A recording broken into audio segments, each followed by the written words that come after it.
તો વિદ્યાર્થી મિત્રો આ રીતે તમારે પરીક્ષામાં આવી બધી રીતેથી દાખલા ગણવા, એટલે કે તમારો સમય ઘણો બધો બચશે અને પરીક્ષામાં તમને આ સમય બીજા દાખલામાં પણ કામ લાગશે. આમાં કંઈ ગોખવાની જરૂર નથી, આ કન્સેપ્ટ યાદ રાખવાનો.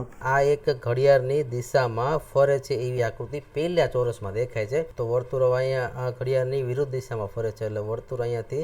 જય હિન્દ વિદ્યાર્થી મિત્રો, હું ચિરાગ બરાડ. તો વિદ્યાર્થી મિત્રો આજના લેક્ચરમાં આપણે જોવાના છીએ કે સીટી 2024 પેપર સોલ્યુશન એટલે કે સચોટ પેપર સોલ્યુશન. જે સીઈટીમાં ઘણા બધા વિદ્યાર્થીઓ 4 થી 5 પ્રશ્નમાં કન્ફ્યુઝ થયા છે. આજે તમારા તમામ પ્રશ્નોનો સચોટ આન્સર આ લેક્ચરમાં તમને મળી જશે. તો વિદ્યાર્થી મિત્રો આ પેપરની શરૂઆત કરી તો હવે તમે સ્ક્રીન પર જોઈ શકો છો તેમ સીઈટી 2024 પેપર સોલ્યુશનની શરૂઆત કરીએ. આજે આપણે ડી પ્રશ્ન પેપરની જે સિરીઝ છે તેની વાત કરવાના છીએ. તો વિદ્યાર્થી મિત્રો પહેલો પ્રશ્ન જોઈએ તો પહેલો પ્રશ્ન એટલે કે આપણે ગુજરાતીના વાક્યથી શરૂઆત કરેલી છે. તમારે ખાલી જગ્યા કામ છે સ્મિતાબેન કે દક્ષાબેન, એટલે કે અહીંયા આપણે વૈકલ્પિક રીતે અહીંયા આપણે પૂછવામાં આવ્યું છે કે સ્મિતાબેનનું કામ છે કે દક્ષાબેનનું, તમારે કોનું કામ છે. તો આપણે શું બોલ્યા કોનું, તો એ રીતે અહીંયા જવાબ આવશે કોનું કામ છે, તો અહીંયા જવાબ આવશે કોનું. તો વિદ્યાર્થી મિત્રો આવી રીતે તમે આખું વાક્યને બોલશો એટલે ઓટોમેટિક આ કોનું એ રીતને તમને શબ્દ જ ખ્યાલ આવી જશે.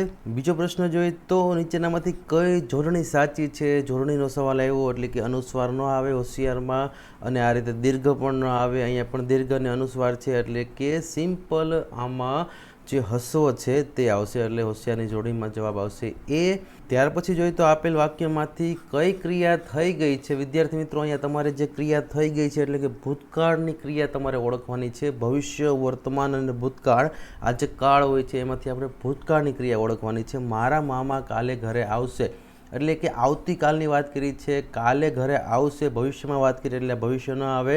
પપ્પા ગાડી ચલાવે છે એટલે કે ચલાવે છે વર્તમાનની ક્રિયા થઈ એટલે કે અત્યારે ચલાવે છે, તો એ રીતે વર્તમાન કાળ પણ ન આવે. ત્યાર પછી જોઈએ તો મેં કચરો કચરાપેટીમાં નાખ્યો. અહીંયા જો આ કચરો આપણે કચરાપેટીમાં ઓલરેડી નાખી દીધો છે એટલે કે આ ભૂતકાળ થઈ ગયો, તો અહીંયા જવાબ આવશે બી. અને ડીમાં આપેલું છે હું કાલે બજાર જઈશ એટલે કે કાલની વાત કરી ભવિષ્ય એટલે કે આ ભવિષ્ય પણ નહીં આવે, જવાબ આવશે બી. ત્યાર પછી જોઈએ નીચે પૈકી કઈ જોડ અલગ પડે છે એટલે કે સરિતા એ નદી છે, ઝાડ એટલે વૃક્ષ એટલે કે સરિતા નદી, ઝાડ અને વૃક્ષ. તો ભય અને અભય, તો વિદ્યાર્થી મિત્રો આ ભય એટલે ડર લાગો અને અભય એટલે ડર ન લાગો એટલે કે અહીંયા આ બંને વિરુદ્ધાર્થી શબ્દ હોવાથી આ જોડ અલગ પડશે કારણ કે અહીંયા સમાનાર્થી શબ્દ આપેલા છે. અને એ જ રીતે છેલ્લે જળ એટલે કે પાણી એ પણ સમાનાર્થી શબ્દો છે, તમારે આવી રીતે ઓળખવાનું છે. આ ભય અને અભય વિરુદ્ધાર્થી શબ્દ હોવાથી અહીંયા અલગ પડે છે. ત્યાર પછી જોઈએ તો નીચેનામાંથી કયું વાક્ય બહુવચનવાળું નથી. તો ખાસ વિદ્યાર્થી મિત્રો જે પણ પ્રશ્નમાં નથી આવે છે તો આવા સ્ટેટમેન્ટ એટલે કે આવા વાક્ય તમારે ખાસ સમજવા, કારણ કે અહીંયા તમે કન્ફ્યુઝ થાવ છો. હવે જો બહુવચનવાળું નથી એટલે કે 3 હશે એ 3 બહુવચનવાળા હશે અને એક વચનવાળું હશે. તો જોઈએ તો એમાં કીધું છે કે અમારા ઘરે ઘણા મહેમાન આવ્યા. હવે જો ઘણા મહેમાન એટલે આ બહુવચન થઈ ગયું ઘણા, એટલે આ બહુવચન નહીં આવે, આપણે એક વચન ગોતવાનું છે. હવે જો અહીંયા જોઈએ તો હું એટલે કે હું તમને એક વચન લાગશે પણ આગળ વાંચો એટલે હું મારી બહેનપણીઓ, અહીંયા બહેનપણીઓ એટલે એક કરતાં વધારે બહેનપણી છે એટલે કે આ બહુવચન થઈ ગયું એટલે કે સી પણ નહીં આવે. હવે જો અહીંયા મેં એટલે કે એક વચનમાં મેં એટલે મારી એક વચનની વાત કરેલી છે એટલે મેં જામફળ ખાધું. અહીંયા મેં એક જ જામફળ ખાધું છે એટલે કે આ બી એક વચન થશે એટલે કે જવાબ આવશે બી. અને તમને ડીમાં કીધું છે કે બધા, હવે જો બધા એટલે બહુવચન થઈ ગયું એટલે કે ડી પણ નહીં આવે, જવાબ આવશે બી. ત્યાર પછી જોઈએ નીચેનામાંથી કયો શબ્દ અલગ પડે છે એટલે કે અહીંયા અલગ પડે છે તો જોઈએ તો સરસ, ફોરમ, સમસ્યા અને સુરત. તો તમને જોઈને ખ્યાલ આવી ગયો છે કે અહીંયા બધા જે શબ્દો જે 3 આપેલા છે એ સ થી શરૂ થાય છે અને બીમાં ફોરમ છે તે એફથી શરૂ થાય છે એટલે કે ફથી શરૂ થાય છે, તો અહીંયા અલગ પડશે ફોરમ. હવે જો અલગ પડતું હોય તેમાં તમારે કોઈ પણ 3 શબ્દોને એક સરખી રીતે તમારે ઓળખવા અને એના 3 કરતાં એક વિરુદ્ધાર્થી શબ્દ ઓળખવો. એટલે કે કોઈ પણ 3 શબ્દો ક્યાંક ને ક્યાંક રીતે સરખા હોય છે અને એક શબ્દ એનાથી વિરુદ્ધાર્થી હોય છે, જે આપણો અહીંયા અલગ પડતો જવાબ બને છે. ત્યાર પછી વાત કરીએ નીચે આપેલા વાક્યમાં સર્વનામ ઓળખો. હવે જો સર્વનામ એટલે કે જે આપણે નામને બદલે વપરાતો હોય છે તે શબ્દ એટલે સર્વનામ, નામને બદલે વપરાતા શબ્દને સર્વનામ કહે છે. એ જ રીતે જોઈએ તો આપણે જળને સાચવીશું, તો જળ આપને સાચવશે એટલે કે પાણી આપણે બચાવશું તો આગળ આપને પાણી ઉપયોગી બનશે. તો આ રીતે અહીંયા કહેવામાં આવેલું છે. હવે જો અહીંયા આપણે કીધું છે અને જળ કીધું છે એટલે મુખ્ય શબ્દ અહીંયા જળ. હવે જો અહીંયા જળ એ મુખ્ય શબ્દ છે એટલે કે આગળ પણ જળની વાત કરવામાં આવી છે, પાછળ પણ બીજા વાક્યમાં પણ, તો પછી પણ જળની વાત કરવામાં આવી છે. એટલે કે અહીંયા જળ મુખ્ય વાક્ય છે, મુખ્ય શબ્દ છે. આ વાક્યનો મુખ્ય શબ્દ જળ છે એટલે કે પહેલાં પણ જળ બોલાઈ ગયું અને પછી પણ જળ બોલાવાનું. પણ રિયલમાં અહીંયા આપણે તેને આપણે અથવા તો તમને એવા રીતે આપણે નામના અર્થમાં જે શબ્દોનો અર્થ કરતા હોય બીજા વાક્યમાં એ રીતે અહીંયા સર્વનામ આવતું હોય છે. પણ આ રીતે તમારે અહીંયા સમજવાનું હતું કે હું તમને એક ઉદાહરણ દઉં કે રવિ સાયકલ ચલાવે છે, તે પડી ગયો, તો તે જે છે એ સર્વનામ થયું. એટલે કે રવિ આપણે બીજી વાર ઉચ્ચાર નથી કર્યો, રવિને આપણે બીજી વાર ઉચ્ચારમાં તે કીધું છે. અહીંયા રવિની વાત થઈ હતી આગળ, તો જે પછીના વાક્યમાં જેની વાત થતી હોય એના નામના બદલામાં બીજો જે શબ્દ વાપરેલો હોય સર્વનામ છે. એટલે અહીંયા આપણે માટે અથવા તો જળ, આ બંનેમાં તમને કન્ફ્યુઝ થયું હશે. પણ આમ જોઈએ તો રિયલમાં આપણે જળ કહી શકાય, કારણ કે અહીંયા જળ મુખ્ય શબ્દ હોવાથી. હવે જો અહીંયા જળ સાચવીશું તો જળને બચાવીશું, એટલે જળનો એ રીતે 2 વાર ઉપયોગ થાય છે. પણ જળને અહીંયા પાછું એના નામથી બોલાવેલું છે એટલે કે તમને અહીંયા કન્ફ્યુઝ થયું હશે. પણ જો જળ લખેલું હશે તો કદાચ સાચો પડશે અને અથવા ખોટો પડે તો આ માર્કના ગ્રેસિંગ માર્ક બધાને મળી જશે, કારણ કે આમાં ઓપ્શનમાં ભૂલ હોય એવું લાગે છે. તેથી આ પ્રશ્ન કદાચ બધા વિદ્યાર્થીઓને 1 માર્ક આનો મળી જશે, અથવા તો જળ લખીને આવ્યા છે એને પણ આનો 1 માર્ક મળી જશે. હવે જો તેના પછી જોઈએ તો રમા સાયકલ ચલાવતી હતી, એટલે કે રમા સાયકલ ચલાવતી હતી પણ રમાની જગ્યાએ હવે રમેશ લખવામાં આવે, એટલે કે રમા એ સ્ત્રીલિંગ છે, રમેશ પુરુષલિંગમાં આવે. એટલે કે અહીંયા આ લિંગ બદલે તો કયું વાક્ય સાચું બને નીચેનામાંથી? એટલે કે રમાની જગ્યાએ એ છોકરીની જગ્યાએ એક છોકરો સાયકલ ચલાવે, તો આ જે સ્ત્રીલિંગમાંથી પુરુષલિંગમાં કન્વર્ટ થાય. તો આ વાક્ય તમારે ગોતવાનું છે કયું સાચું પડે. જોઈ રમેશ સાયકલ ચલાવતો હતું એમ ન આવે, હશે એમ પણ ન આવે. પછી એમ કહે કે રમેશ સાયકલ ચલાવે છે તો એમ પણ આવે. પણ અહીંયા આપણે ઓલરેડી હતી એટલે કે ભૂતકાળની વાત કરેલી છે. અહીંયા આપણે ચલાવે છે વર્તમાનનું વાક્ય થાય. વિદ્યાર્થી મિત્રો આ બધું તમારે ખાસ યાદ રાખવાનું છે. આપણે એ ભૂતકાળના વાક્ય પ્રમાણે ગોતવાનું હોવાથી અહીંયા વાક્યનો જવાબ આવશે રમેશ સાયકલ ચલાવતો હતો. કારણ કે જો હતી છે તો અહીંયા છોકરીની વાત થતી હોય અને હતો છે તો અહીંયા છોકરાની વાત થતી હોય. એ રીતે આ ભૂતકાળનું વાક્ય છે વિદ્યાર્થી મિત્રો. તો તમારે ખાસ સમજવાનું છે કે અહીંયા રમેશ સાયકલ ચલાવે છે, આ ચલાવે છે એટલે વર્તમાન થયું એટલે વર્તમાન ન આવે. અહીંયા આપણે ભૂતકાળનું વાક્ય ગોતવાનું હતું એટલે હતીની જગ્યાએ હતો આવશે અને રમાની જગ્યાએ રમેશ આવશે. તો આ વાક્યમાં ભૂતકાળમાં ફરક પડે. પછી જોઈએ તો આપેલ વિકલ્પોમાંથી કયા શબ્દના વિકલ્પોમાં ભૂલ છે? એટલે કે આમાંથી 3 વિકલ્પ સાચા છે, 1 વિકલ્પ ખોટો છે. તો આપણે પહેલાં આ વિકલ્પમાં એમાં કયો સંબંધ રહેલો છે જો જોઈએ તો સર્કસ આપેલું છે, તો અહીંયા પણ સર્કસમાં આવેલા બધા અક્ષર સામે આપેલા હોય એવું આપણે ગોતવાનું છે. એટલે કે અહીંયા જોશો તો સ, ર, ક, સ, એટલે કે અહીંયા આખો શબ્દ અહીંયા આવી જાય છે પણ શબ્દમાં અક્ષર ખાલી બદલાવેલા છે. એ જ રીતે અહીંયા ઝટપટ જોઈએ તો જ, ટ, પ, ટ, અહીંયા પણ આ બધા વાક્ય આવી જાય છે. હવે આવડત જોઈએ તો આવડત, અહીંયા પણ આ બધા શબ્દ આવી જાય છે. સરોવરમાં જોઈએ તો અહીંયા સરોવરમાં સ ની બદલે સો આપેલો છે, તેથી અહીંયા આ સી વિકલ્પ બંધ બેસતો નથી. તેથી વિકલ્પમાં ભૂલ છે એમ કહેવાય તો સી જવાબ સાચો આવશે, કારણ કે સી જવાબમાં સરોવરમાં સ ને બદલે સો આપેલો હોવાથી વિકલ્પ ખોટો પડે છે એટલે જવાબ બનશે સી. ત્યાર પછી જોઈએ જોડકા જોડતા કયો ક્રમ સાચો બનશે? તમારે અહીંયા ક્રમ જોવાનો છે. આ બધા જોડકાને શાંતિથી નિરાતે વાંચી લેવા. આપણી પાસે પરીક્ષામાં 120 પ્રશ્નમાં 150 મિનિટ હોય છે. તો વિદ્યાર્થી મિત્રો શાંતિથી આવા જે મોટા મોટા વાક્યો હોય છે તે પહેલાં તો શાંતિથી સમજવા. એટલે કે જો મુલાકાત થતાં, હવે જો મુલાકાત થતાં તો આપણે આગળ જોઈએ તો નવી સાયકલ ખરીદી એવું કંઈ ન આવે. મુલાકાત થાય તો નવી સાયકલ ન આવે. હરોળમાં ઊભા રહ્યા, મુલાકાત થતાં હરોળમાં પણ ન આવે. દોડાદોડી થઈ ગઈ તો મુલાકાતમાં કંઈ દોડાદોડી ન થાય. સાથે ભણતા હતા તે યાદ આવ્યું, એટલે કે અજાણ્યા વ્યક્તિ સાથે ઘણા વર્ષો પહેલાં આપણે સાથે ભણતા હોય અને પછી આપણે એમ લાગે કે આને મેં કંઈક જોયેલો છે અને પછી યાદ આવે કે સાથે ભણતા હતા તે યાદ આવ્યું. એટલે કે ઘણા વર્ષો પછી કોઈની મુલાકાત થાય તો એમ આપણે યાદ આવે કે આ મારી સાથે સ્કૂલમાં ભણતો, તો અહીંયા 1માં આવશે 4. એ જ રીતે ગઈકાલે જ મેં એટલે કે નવી સાયકલ ખરીદી, તો હા ગઈકાલે જ મેં નવી સાયકલ ખરીદી. આ વાક્ય બંધ બેસે છે. એટલે કે અહીંયા 1માં 4 અને 2માં 1 એવો વિકલ્પ તમે જોશો એટલે ડાયરેક્ટ ખબર પડી જશે જવાબ કયો આવશે. તો કે 1માં 4 અને 2માં 1 આ પહેલા વિકલ્પમાં આપેલો છે, 1માં 3 આપેલો છે એટલે સી નહીં આવે, 1માં 2 આપેલો છે એટલે કે અહીંયા બી પણ નહીં આવે, અને ડીમાં પણ 1માં 1 આપેલો હોવાથી અહીંયા આપણો વાક્યમાં જે સાચો જવાબ બને છે એ મુલાકાત થતાં સાથે ભણતા હતા તે યાદ આવ્યું. એટલે કે આવી રીતે તમે જોશો એટલે પહેલાં જ વિકલ્પમાં તમને ખ્યાલ આવી જશે કે શું સાચો જવાબ આવે છે. એટલે કે અહીંયા આપણો જવાબ આવશે એ. ત્યાર પછી આપણે ઇંગ્લિશ તરફ જઈએ તો પેલું છે પ્લુઅર ફોર્મ ઓફ ઓક્સ, એટલે કે આ ઓક્સનું તમારે બહુવચન કરવાનું છે.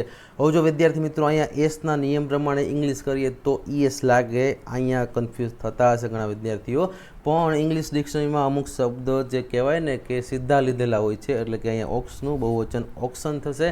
તો આ વસ્તુ તમારે ખાસ ધ્યાન રાખવાની છે કે અમુક આપણે અપવાદ રૂપ જે જોતા હોય છે એ પ્રમાણે જોઈએ તો એક્સ આવેલો હોય તો એના બહુવચનમાં ઈએસ લાગતું હોય છે, પણ વિદ્યાર્થી મિત્રો અહીંયા આ અપવાદરૂપ ઓક્શન આવશે જવાબ આનો. પછી જોઈએ તો Payal is making a rangoli, એટલે કે અહીંયા મેકિંગ જવાબ આવશે બી. ત્યાર પછી જોઈએ તો પ્લેડ ક્રિકેટ પ્રિયા અને યસ્ટરડે, આ વાક્યમાં તમારે શું કરવાનું છે કે તું select correct order to make a meaningful sentence, એટલે કે આડાઅવળા જે શબ્દો છે તેને જોડી તમારે એક વાક્યનો ક્રમ અહીંયા બનાવવાનો છે. તો જોઈએ તો હવે જો કોઈ પણ વાક્ય હોય તો તેમાં પહેલાં નામ આવે, એટલે કે પહેલાં પ્રિયા આવશે તો પહેલાં 3 આવશે, અહીંયા 2 આવેલું છે એટલે એ નહીં આવે, ડીમાં પણ 2 આવેલું છે એટલે કે ડી પણ નહીં આવે. હવે બી અને સીમાં તમારે જોવાનું વિદ્યાર્થી મિત્રો, આવા પ્રશ્નમાં તમારે આવી રીતે જ ઓપ્શન પ્રમાણે જવાબ ગોતવાના, જેથી જલ્દીથી અને સચોટ જવાબ તમને મળી જાય. ત્યાર પછી જોઈએ તો પ્રિયા પછી, એટલે કે આ પ્રિયા પછી હવે જો પ્રિયાનો આમાં આપને થોડોક મિનિંગફુલ ખ્યાલ આવી જાય કે પ્લેડ ક્રિકેટ યસ્ટરડે, એટલે ગઈકાલની વાત ક્યાંક કરેલી છે, પ્રિયા ક્રિકેટ રમતી હતી એ રીતના. તો પ્રિયા પછી આવે એનું ક્રિયાપદ એટલે કે પ્લેડ. હવે પ્લેડ એટલે કે 1 નંબર, તો અહીંયા તમે જોશો તો 3 અને 1 નંબર સીમાં આપેલું છે, તેથી જવાબ આવશે સી, કારણ કે તમને બીમાં 3 પછી 4 આપેલું છે એટલે કે સીધું પ્રિયા યસ્ટરડે ન આવે, પણ પ્રિયા પ્લેડ ક્રિકેટ યસ્ટરડે, એટલે કે 3, 1, 2 અને 4, આ 3, 1, 2 અને 4 જવાબ થશે સી. તો વિદ્યાર્થી મિત્રો ક્રમમાં ગોઠવવાનો હોય ત્યારે તમે આ રીતે 4માંથી કોઈ પણ 2ને તમે કાઢી શકો ને પછી 2માં કન્ફ્યુઝન થાય, આગળ જોશો એટલે ડાયરેક્ટ તમને ખબર પડી જાય છે પ્રિયા પછી પ્લેડ આવે, તો આ રીતે જવાબ બને સી. આવી રીતે જ તમારે પરીક્ષામાં જો તમે લખશો તો વિદ્યાર્થી મિત્રો 100% તમારા ચાન્સીસ બધા જ પ્રશ્નો સાચા પડવાના 100% રહેશે. એટલે કે આમાં પ્રશ્ન સોલ્વ કરવામાં પણ એક રીત હોય છે જે ઓબ્જેક્ટિવ ટાઈપની પરીક્ષા હોય છે તેમાં. એટલે કે આપણે ઓબ્જેક્ટિવ ટાઈપની પરીક્ષામાં અમુક પ્રશ્નો ઘણા બધા એવા આવે છે કે જેમાં પ્રશ્નના કહેવાય ને 4 વિકલ્પમાંથી 2 વિકલ્પ એમનેમ જ નીકળી જતા હોય, 2માં જ કન્ફ્યુઝન હોય. જો તમને કન્સેપ્ટ ક્લિયર હોય તો 2 પણમાંથી તમે એક સાચો જવાબ લઈ શકો. તો વિદ્યાર્થી મિત્રો આવી રીતે તમારે હંમેશા પેપરને સોલ્વ કરવું. ત્યાર પછી કીધું છે સિલેક્ટ ધ કરેક્ટ સ્પેલિંગ, એટલે કે નીચે આપેલા સિલિન્ડરનો તમારે સ્પેલિંગ જોવાનો છે. તો તમને ખ્યાલ હશે કે સિલિન્ડરમાં CYLINDER આવે, એટલે કે અહીંયા એ સાચો પડશે. ત્યાર પછી જોઈએ તો ધ ક્લાસ ઇઝ ક્લીન, એટલે કે clean. Select opposite for underline word, એટલે કે અહીંયા જે ક્લીન કરેલું છે અંડરલાઇન એટલે કે લીટી કરેલો શબ્દ ક્લીન છે, એનું ઓપોઝિટ એટલે કે ક્લીન એટલે ચોખ્ખું, તો એનું વિરુદ્ધાર્થી થાય ડર્ટી, તો જવાબ આવશે એ.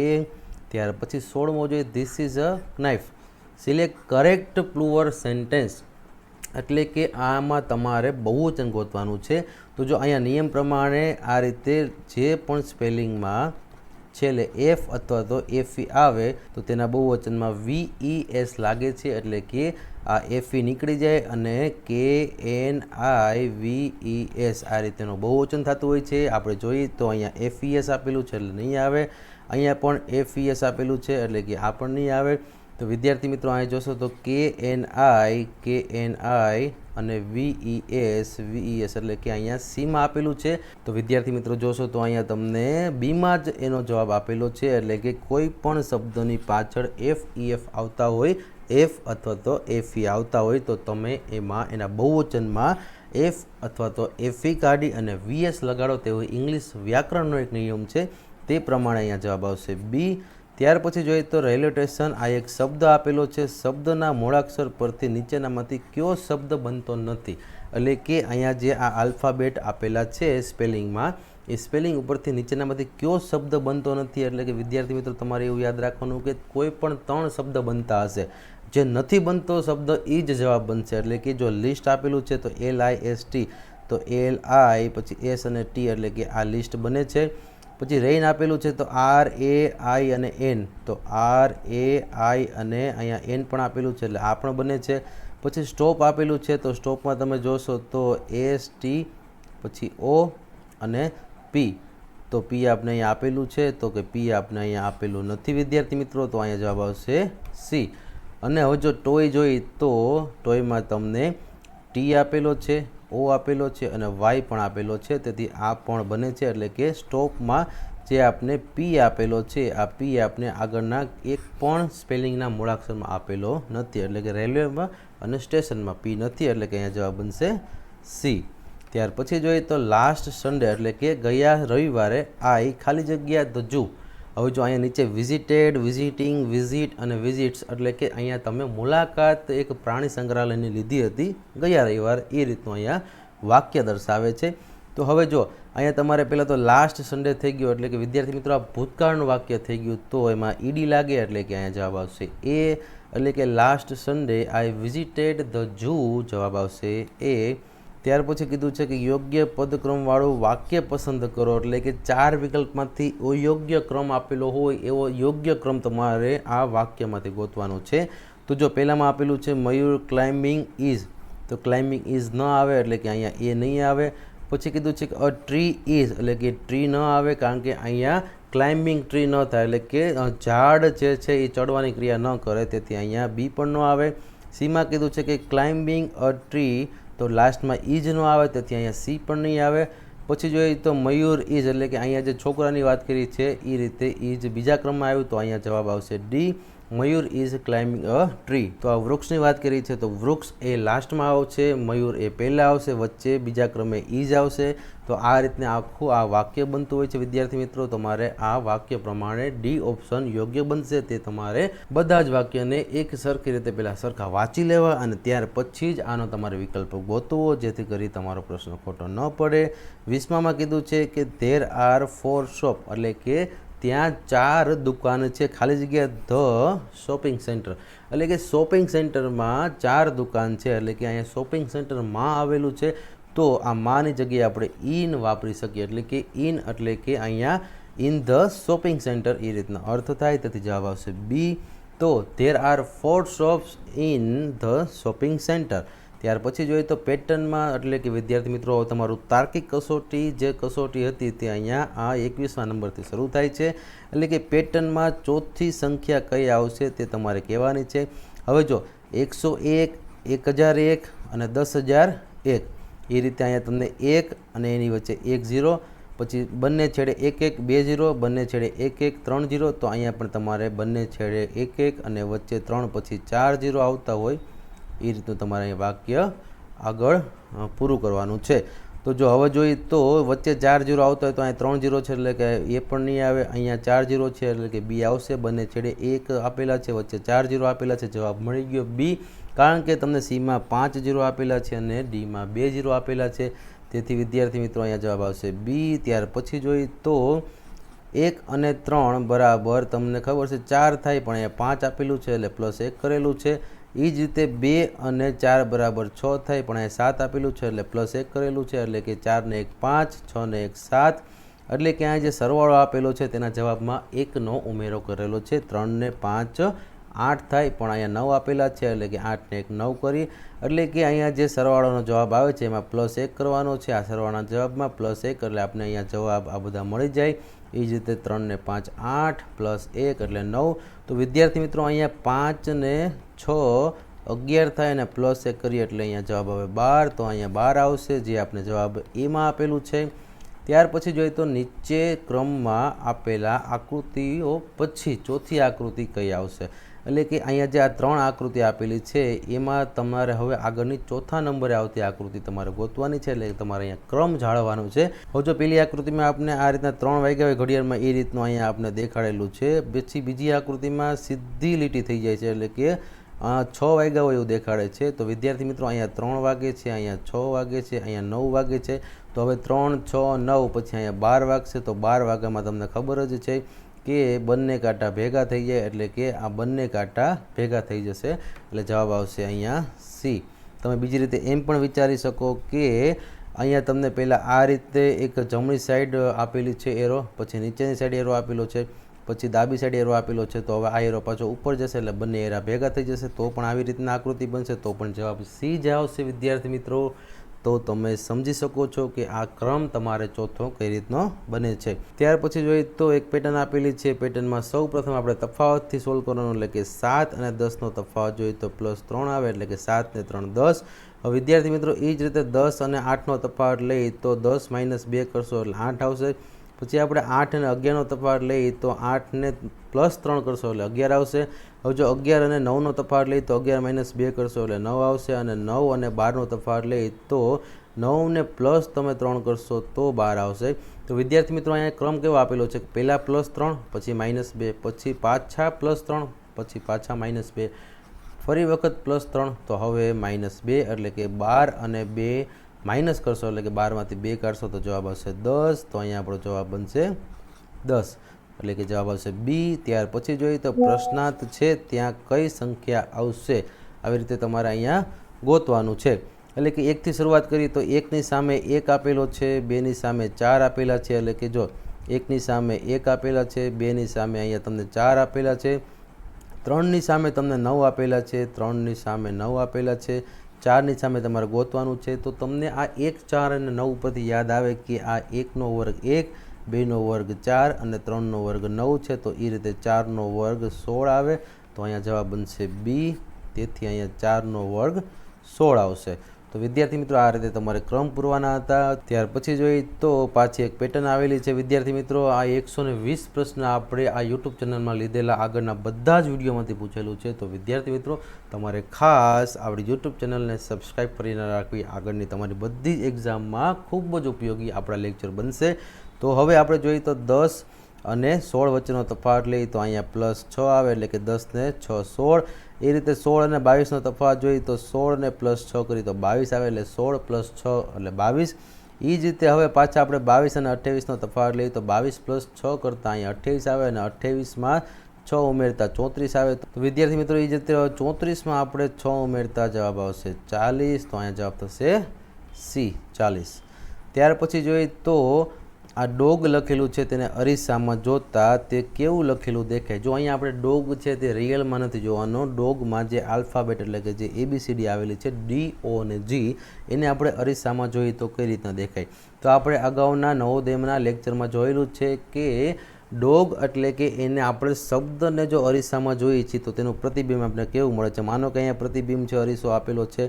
હવે આ ડોગને આપણે અરીસામાં જોઈએ અહીંયા તો નજીકની વસ્તુ હોય એની નજીક દેખાય, એટલે કે અહીંયા આપણે આ જે D, O અને G આપણે આ રીતના કરેલો છે. તો આ પહેલાં જે વસ્તુ હશે ને એ અહીંયાથી આપણે નજીક દેખાશે. એટલે કે વિદ્યાર્થી મિત્રો અહીંયા તમારે એમ પણ કહી શકો કે આ G આપણે આ રીતનો દેખાય, પછી O જે છે ને એનો શેપ એવો છે જે અરીસામાં એનોય દેખાય, અને D આપેલો છે તો આ D જે છે એમાં આ વળાંક પહેલાં આવશે અને આ સીધી લીટી છે એ પછી આવશે. તો આવી રીતના આપણે ક્યાંક એનો પ્રતિબિંબ મળે. તો જો અહીંયા તો ગોળ આપેલું છે એટલે કે એ નહીં આવે, અહીંયા D પહેલાં આપેલો છે એટલે કે પહેલાં G છે તો અરીસામાં પહેલાં G દેખાય, તો અહીંયા B પણ નહીં આવે. જો અહીંયા પહેલાં G આપેલો છે એટલે C આવી શકે, અને Dમાં પહેલાં D આપેલો છે એટલે D પણ નહીં આવશે, એટલે જવાબ બનશે C. કારણ કે Cમાં આપણે સેમ ટુ સેમ આ રીતની એક આકૃતિ જે લખેલું છે ડોગ એની આપેલી છે, તો અહીંયા જવાબ બનશે C. પણ તમારે ખાસ એક યાદ રાખવાનું કે અરીસાના પ્રતિબિંબ ગોતવું હોય તો એક વસ્તુ કોન્સેપ્ટને યાદ રાખવાનો, નજીકની વસ્તુ અરીસામાં નજીક દેખાય, દૂરની વસ્તુ અરીસામાં દૂર દેખાય, ઉપરની વસ્તુ ઉપર જ દેખાય, પછી એ જ રીતે નીચે આપેલી વસ્તુ નજીકની વસ્તુ નજીક જ દેખાય, અને નીચે આપેલી દૂર વસ્તુ અરીસામાં દૂર જ દેખાય. એટલે કે નજીક તો નજીક, નજીક તો નજીક, અને એ રીતે દૂર તો દૂર અને દૂર તો દૂર. એટલે કે આ કન્સેપ્ટથી તમે યાદ રાખશો એટલે વિદ્યાર્થી મિત્રો તમને અરીસાની અઘરામાં અઘરી લાગતી આકૃતિ તમને એકદમ સરળ બની જશે. આ એક કન્સેપ્ટને યાદ રાખવાનો. ત્યાર પછી જોઈએ તો 1/4 બરાબર 1/2. હવે જો 1/4 એટલે કે 100 ભાગ્યા આપણે 4 કરીએ તો આપણે જવાબ મળે 25, એટલે કે આ 25% થયું. એ જ રીતે હવે 1/2 એટલે કે 100 ભાગ્યા 2 કરી તો આપણે મળે 50, એટલે કે અહીંયા 50% થયું. એટલે કે આ 25% બરાબર 50% આપેલું છે, અને 1/2 હવે જો અહીંયાથી આપણે પાછું અને કીધું છે એટલે કે આપણે આડો લીટો કરી નાખી અને 1/2 એટલે કે 50% બરાબર 1 એટલે કે 100% થયું। તો હવે જો આ વસ્તુ લેવામાં આવે તો 1 બરાબર શું થાય? એટલે વિદ્યાર્થી મિત્રો અહીંયા તમારે એમ સમજવાનું છે કે આ 25% બરાબર 50% એના ડબલ થયા એટલે ગુણ્યા 2 થયા, 25%ના ડબલ 50% થયા। એ જ રીતે હવે 50% આપેલું છે તો એના ડબલ 100% એટલે 50%ના ડબલ 100% થયા। તો અહીંયા તમારે ડબલ કરવાના છે તો હવે અહીંયા 1ના ડબલ થશે 2 એટલે જવાબ આવશે A। તો વિદ્યાર્થી મિત્રો આ રીતે તમારે સમજવાનું છે, જવાબ આવશે 2 કારણ કે આપણે 1ના ડબલ કરીએ એટલે 1ના ડબલ 2 થાય તો જવાબ આવે 2। તો વિદ્યાર્થી મિત્રો આ રીતે કન્સેપ્ટથી આપણે સમજવાનું છે, ક્યારેય પણ ગણિતમાં ઉતાવળ કરવાનો નથી, એક એક કન્સેપ્ટ વાઇઝ તમારે દાખલા ગણવાના છે, તમારો જવાબ ક્યારેય પણ ખોટો નહીં પડે એ મારી ગેરંટી છે। પછીનો પ્રશ્ન જોઈએ, પેટર્નમાં કયો નિયમ સમાયેલો છે? એટલે કે આ જે પેટર્ન છે એમાં કયો નિયમ આપેલો છે તે આપણે ઓળખવાનો છે। એટલે કે 425 450 એટલે કે 425 + 25 કરતાં અહીંયા 450 આવે। એ જ રીતે હવે જોઈએ તો 450 પ્લસ કેટલા કરતાં 75 આવે એટલે કે 450 + 25 કરતાં 475 આવે। એ જ રીતે 475માં કેટલા પ્લસ કરતાં અહીંયા 500 આવે તો 25 પ્લસ કરતાં એટલે કે 20 નો આવે, 10 પણ ના આવે, 5 પણ ના આવે અને 25 ઉમેરતા એટલે કે સંખ્યામાં 25 ઉમેરતા જવાબ આવશે D। એટલે કે 425માં 25 ઉમેરીએ તો 450 થાય। એ જ રીતે 450માં 25 ઉમેરતા 475 થાય અને એ જ રીતે 475માં 25 ઉમેરતા 500 થાય તો જવાબ આવશે D, સંખ્યામાં 25 ઉમેરતા। ત્યાર પછીનો પ્રશ્ન જોઈએ તો એકદમ સરળ રીતે આવી આકૃતિ સમજો। જો 1 મિનિટ અહીંયા ધ્યાન રાખજો વિદ્યાર્થી મિત્રો, ખાલી કન્ટિન્યુ વિડીયો જોશો તમને એકદમ સહેલામાં સહેલી રીતે આજનું પેપર હું સમજાવીશ। એટલે કે તમને આકૃતિ જોઈને એમ લાગે કે આમાં શું કરવાનું છે, પણ તમારે શું વિચારવાનું કે અહીંયા સૌથી નાની સંખ્યા કઈ છે 2 અને નીચે એનાથી મોટી મોટી સંખ્યાઓ આપેલી છે। જો બધામાં ઉપર નાની સંખ્યા અને નીચે બધામાં મોટી સંખ્યા આપેલી છે। એટલે કે વિદ્યાર્થી મિત્રો અહીંયા તમે ગુણાકાર કરશો તો જો અહીંયા 2 × 4 એટલે કે ગુણ્યા 2 કરવા પડે, 2 × 4 એટલે કે પાછા 2 કરવા પડે। એટલે તમારે એમ વિચારવાનું કે 2 આ 2 ને 4 બનાવવા માટે ગુણ્યા 2 કરવા પડે, આ 2 ને 4 બનાવવા માટે ગુણ્યા 2 કરવા પડ્યા। હવે જો અહીંયા 3 આપેલા છે તો આ 3 ને આપણે 6 બનાવવા માટે ગુણ્યા 2 કરવા પડે, એ રીતે 3 ને 9 બનાવવા માટે ગુણ્યા 3 કરવા પડે। હવે જો અહીંયા પણ 4 ને 8 બનાવવા માટે ગુણ્યા 2 કરવા પડે, 4 ને 16 બનાવવા માટે ગુણ્યા 4 કરવા પડે એટલે કે ચોકે ચોકે 16, 3 તેરી 9, 2 દુ 4। હવે જો વિદ્યાર્થી મિત્રો અહીંયા તમે જોશો તો બધામાં ડાબી બાજુ તમને ગુણા 2 જ આપેલા છે। એ રીતે અહીંયા ગુણ્યા 2 કરશો એટલે 6 દુ ને 12, સીધો જવાબ આવી ગયો, અહીં જવાબ આવશે 12। પણ જો હજી પણ આપણે આગળ સમજીએ તો અહીંયા 2 આપેલા હતા, પછી 3 આપેલા હતા, 4 આપેલા હતા, અહીંયા 5 નથી આપેલા, ડાયરેક્ટ તમને 6 આપેલા છે કન્ફ્યુઝ કરવા માટે। એટલે વિદ્યાર્થી મિત્રો અહીંયા આપણે 4 ને પછી 5 નહીં 6 છે એટલે 6 × 6 કરશું। એટલે કે ટૂંકમાં તમારે એમ કરવાનું કે કાં તો તમે 2નો વર્ગ 4, 3નો વર્ગ 9 અને એ રીતે 4નો વર્ગ 16 આ રીતે પણ વિચારી શકો કે અહીંયા જમણી બાજુ બધા વર્ગ આપેલા છે। અને એક બીજી એ રીતે પણ વિચારી શકો કે અહીંયા તમારે બધામાં ડાબી સાઈડ ગુણ્યા 2 કરવાના છે અને જમણી સાઈડ તમારે ઉપર જે સંખ્યા આપેલી છે જોજો ઉપર જે સંખ્યા આપેલી છે એનો જ ગુણાકાર કરવાનો છે। કદાચ તમને વર્ગ ન આવડતા હોય તો આ રીતે વિચારવાનું કે ઉપર જે સંખ્યા આપેલી છે એનો ગુણાકાર કરતા જવાબ મળે છે। જો અહીંયા 2 × 2 એટલે 4, પછી 3 × 3 એટલે કે 9 અને 4 × 4 એટલે કે 16, તો 6 × 6 એટલે કે 36 અને બધામાં ડાબી સાઈડ તમારે ગુણ્યા 2 જ આપેલા છે તો અહીંયા પણ ગુણ્યા 2 આવશે એટલે 6 દુ ને અહીંયા જવાબ આવશે 12। તો વિદ્યાર્થી મિત્રો કદાચ વર્ગ ન આવડતા હોય તો તમારે આ રીતે કન્સેપ્ટ સમજવાનો, ડાબી સાઈડ 2નો ગુણાકાર અને જમણી સાઈડ ઉપરની જે સંખ્યા છે તેનો ગુણાકાર, આને જ વર્ગ કહેવાય। વર્ગ એટલે કોઈ પણ સંખ્યાનો તેની સાથે ગુણાકાર। હવે 10નો વર્ગ કરવો હોય તો 10 × 10 એટલે કે 100, એ રીતે મારે 12નો વર્ગ કરવો હોય તો 12 × 12 એટલે કે 144। તો વિદ્યાર્થી મિત્રો વર્ગ કોને કહેવાય? કોઈ પણ સંખ્યાનો તેની સાથે ગુણાકાર એને વર્ગ કહેવાય। તો આ રીતે પણ તમે સમજવાનું, અથવા તો વર્ગ ન સમજાય તો આ રીતે તમારે બીજી રીતે પણ તમે અહીંયા સમજી શકો છો। તમારા માટે એકદમ ઇઝી પેપર કરી દીધું છે આજનું।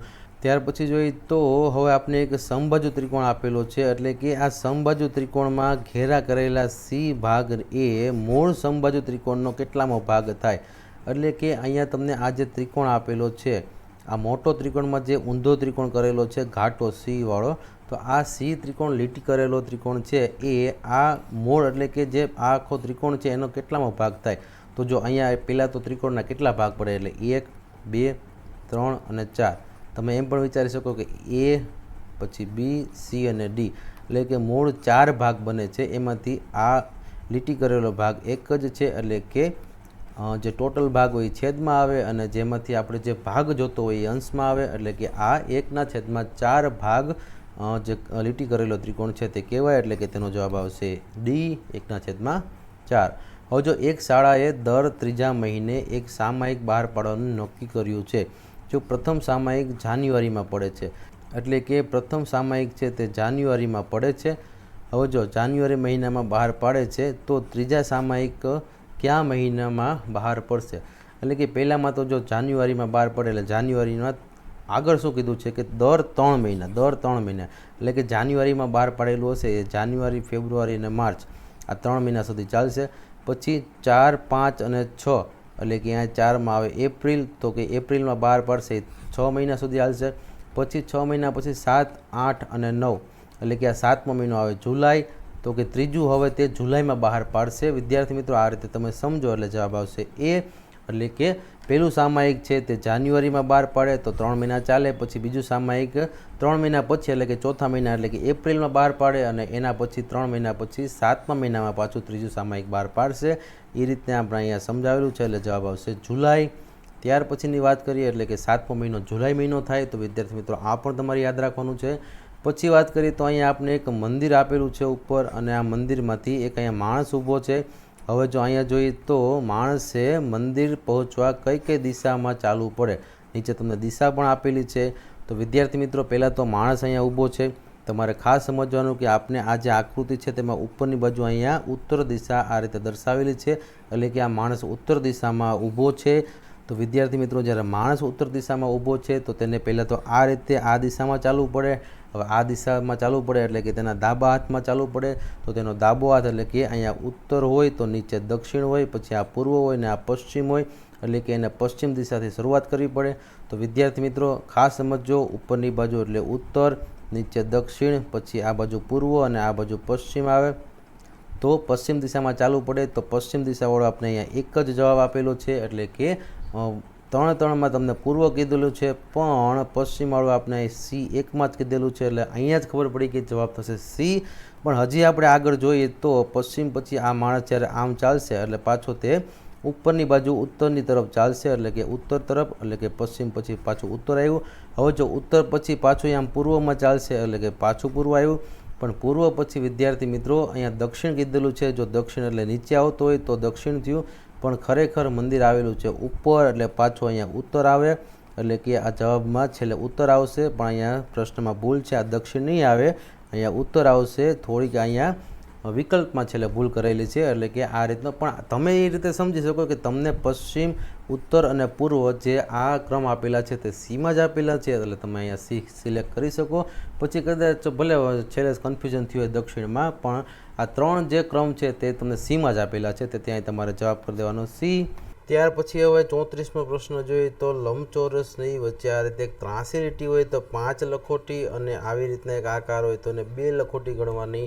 એટલે કે આપેલ આકૃતિમાં 5 લખોટી 5, 5, 5, 5 એટલે કે અહીંયા 5 આવી આકૃતિ આપેલી છે એટલે 5 વખત, અને આ 2 લખોટી એટલે કે આ 25 + 2 એટલે કે 27. અહીંયા જવાબ આવશે સી, એટલે કે આવી આકૃતિ 5 લખોટી છે એટલે કે કુલ મળીને 25 લખોટી, અને આવી આકૃતિ 2 લખોટી હોવાથી જવાબ આવશે 25 ને 2 27. ત્યાર પછી જોઈ તો અહીંયા અમદાવાદ, સુરત, વડોદરા, રાજકોટ એ રીતનો એક આલેખ આપેલો છે. તેમાંથી નીચે કીધું છે કે સૌથી ઓછું જે તાપમાન છે તે તમારું ઓળખવાનું છે. તો અહીંયા સૌથી ઓછું તાપમાન જોઈએ તો સુરતનું છે, તો સુરતનું 25 સેલ્સિયસ હોવાથી જવાબ આવશે સુરતનું સૌથી ઓછું તાપમાન છે. ત્યાર પછી ગણિતનો એક પ્રશ્ન આપેલો છે, લંબઘનની લંબાઈ 10, પહોળાઈ 5 અને ઊંચાઈ 4 સેમી હોય તો તેનું કદ કેટલું થાય? કદ એટલે 3નો ગુણાકાર, 3નો ગુણાકાર એટલે 10 × 5 × 4, 10 × 5 એટલે 50 ને આ 4 ગુણ્યા કરીશું એટલે 50 ચોક 200. અહીંયા 200 સેમી આવશે, જવાબ આવશે એ. તો આ રીતે તમારે જ્યારે કદ આપેલું હોય તો 3નો ગુણાકાર કરો. ત્યાર પછી જોઈએ તો એક જંગલમાં કુલ 21,000 વૃક્ષો હતા. પહેલાં કેટલા હતા? તો કે પહેલાં 21,000 હતા. નવા વૃક્ષોનું વાવેતર કરી કુલ અહીંયા 23,500 20 વૃક્ષો થયા તો કુલ કેટલા જે નવા જે વૃક્ષો છે એનું વાવેતર થયું છે. એટલે કે પહેલાં 21,000 હતા અને હવે 23,520 છે. તો 21,000, 22,000 અને 23,000 એટલે આ 2,000. હવે જો 21,000, 22,000 અને 23,000 અહીંયા 2,000નો વધારો થયો અને માથે આપેલા 520 એટલે કે કુલ મળી અને 2,520નો વધારો થયો. જવાબ આવશે બી. પછી ત્યાર પછી જોઈએ તો વર્તુળના 8 સરખા ભાગ કર્યા બાદ દરેક ભાગ વર્તુળનો ભાગ કેટલો બને. એટલે કે એક વર્તુળ આપેલું છે તેને આ રીતે તમે સરખા ભાગ કરો 8, 1, 2, 3, 4, 5, 6, 7 અને 8. આ બધા ભાગ જે છે એ આખા વર્તુળના કેટલા ભાગ બને. તો કુલ ભાગ આવે એ છેદમાં આવે અને એનામાંથી લીધેલો ભાગ એટલે દરેકનો એક ભાગ લઈ તો એક અંશમાં આવે એટલે કે 1/8 એનો જવાબ આવશે. તો વિદ્યાર્થી મિત્રો તમને ખ્યાલ જ છે છેદમાં કુલ ભાગ આવે, અંશમાં તેમાંથી લીધેલા ભાગ આવે એટલે કે અહીંયા એક ભાગ લઈએ છીએ અને કુલ 8 ભાગ છે એટલે કે જવાબ આવશે સી 1/8. હવે જો કયા આકારને અડધો, ત્રીજો, ચોથો, છઠ્ઠો ભાગ ફેરવતા તે આકાર હંમેશા સરખો દેખાય છે. એટલે કે વિદ્યાર્થી મિત્રો અહીંયા આપણે જે આ વર્તુળ દોરેલું છે આ વર્તુળને હું ગમે એમ ફેરવું એટલે કે અડધો ભાગ ફેરવું કે પછી ચોથો ભાગ ફેરવું, છઠ્ઠો ભાગ ફેરવું, આ ભાગ ફેરવતા આપણે વર્તુળનો આકાર સરખો જ દેખાય છે. કારણ કે વર્તુળને તમે ગમે એમ ફેરવો એ વર્તુળ જ દેખાય છે. આપણે ઉદાહરણ તરીકે ટાયર લઈ લઈએ તો સાયકલ, સ્કૂટર કે કોઈ પણ ટાયર હોય તો ફરે તો એ વર્તુળ જ દેખાતું હોય છે. તો જવાબ આવશે વર્તુળ.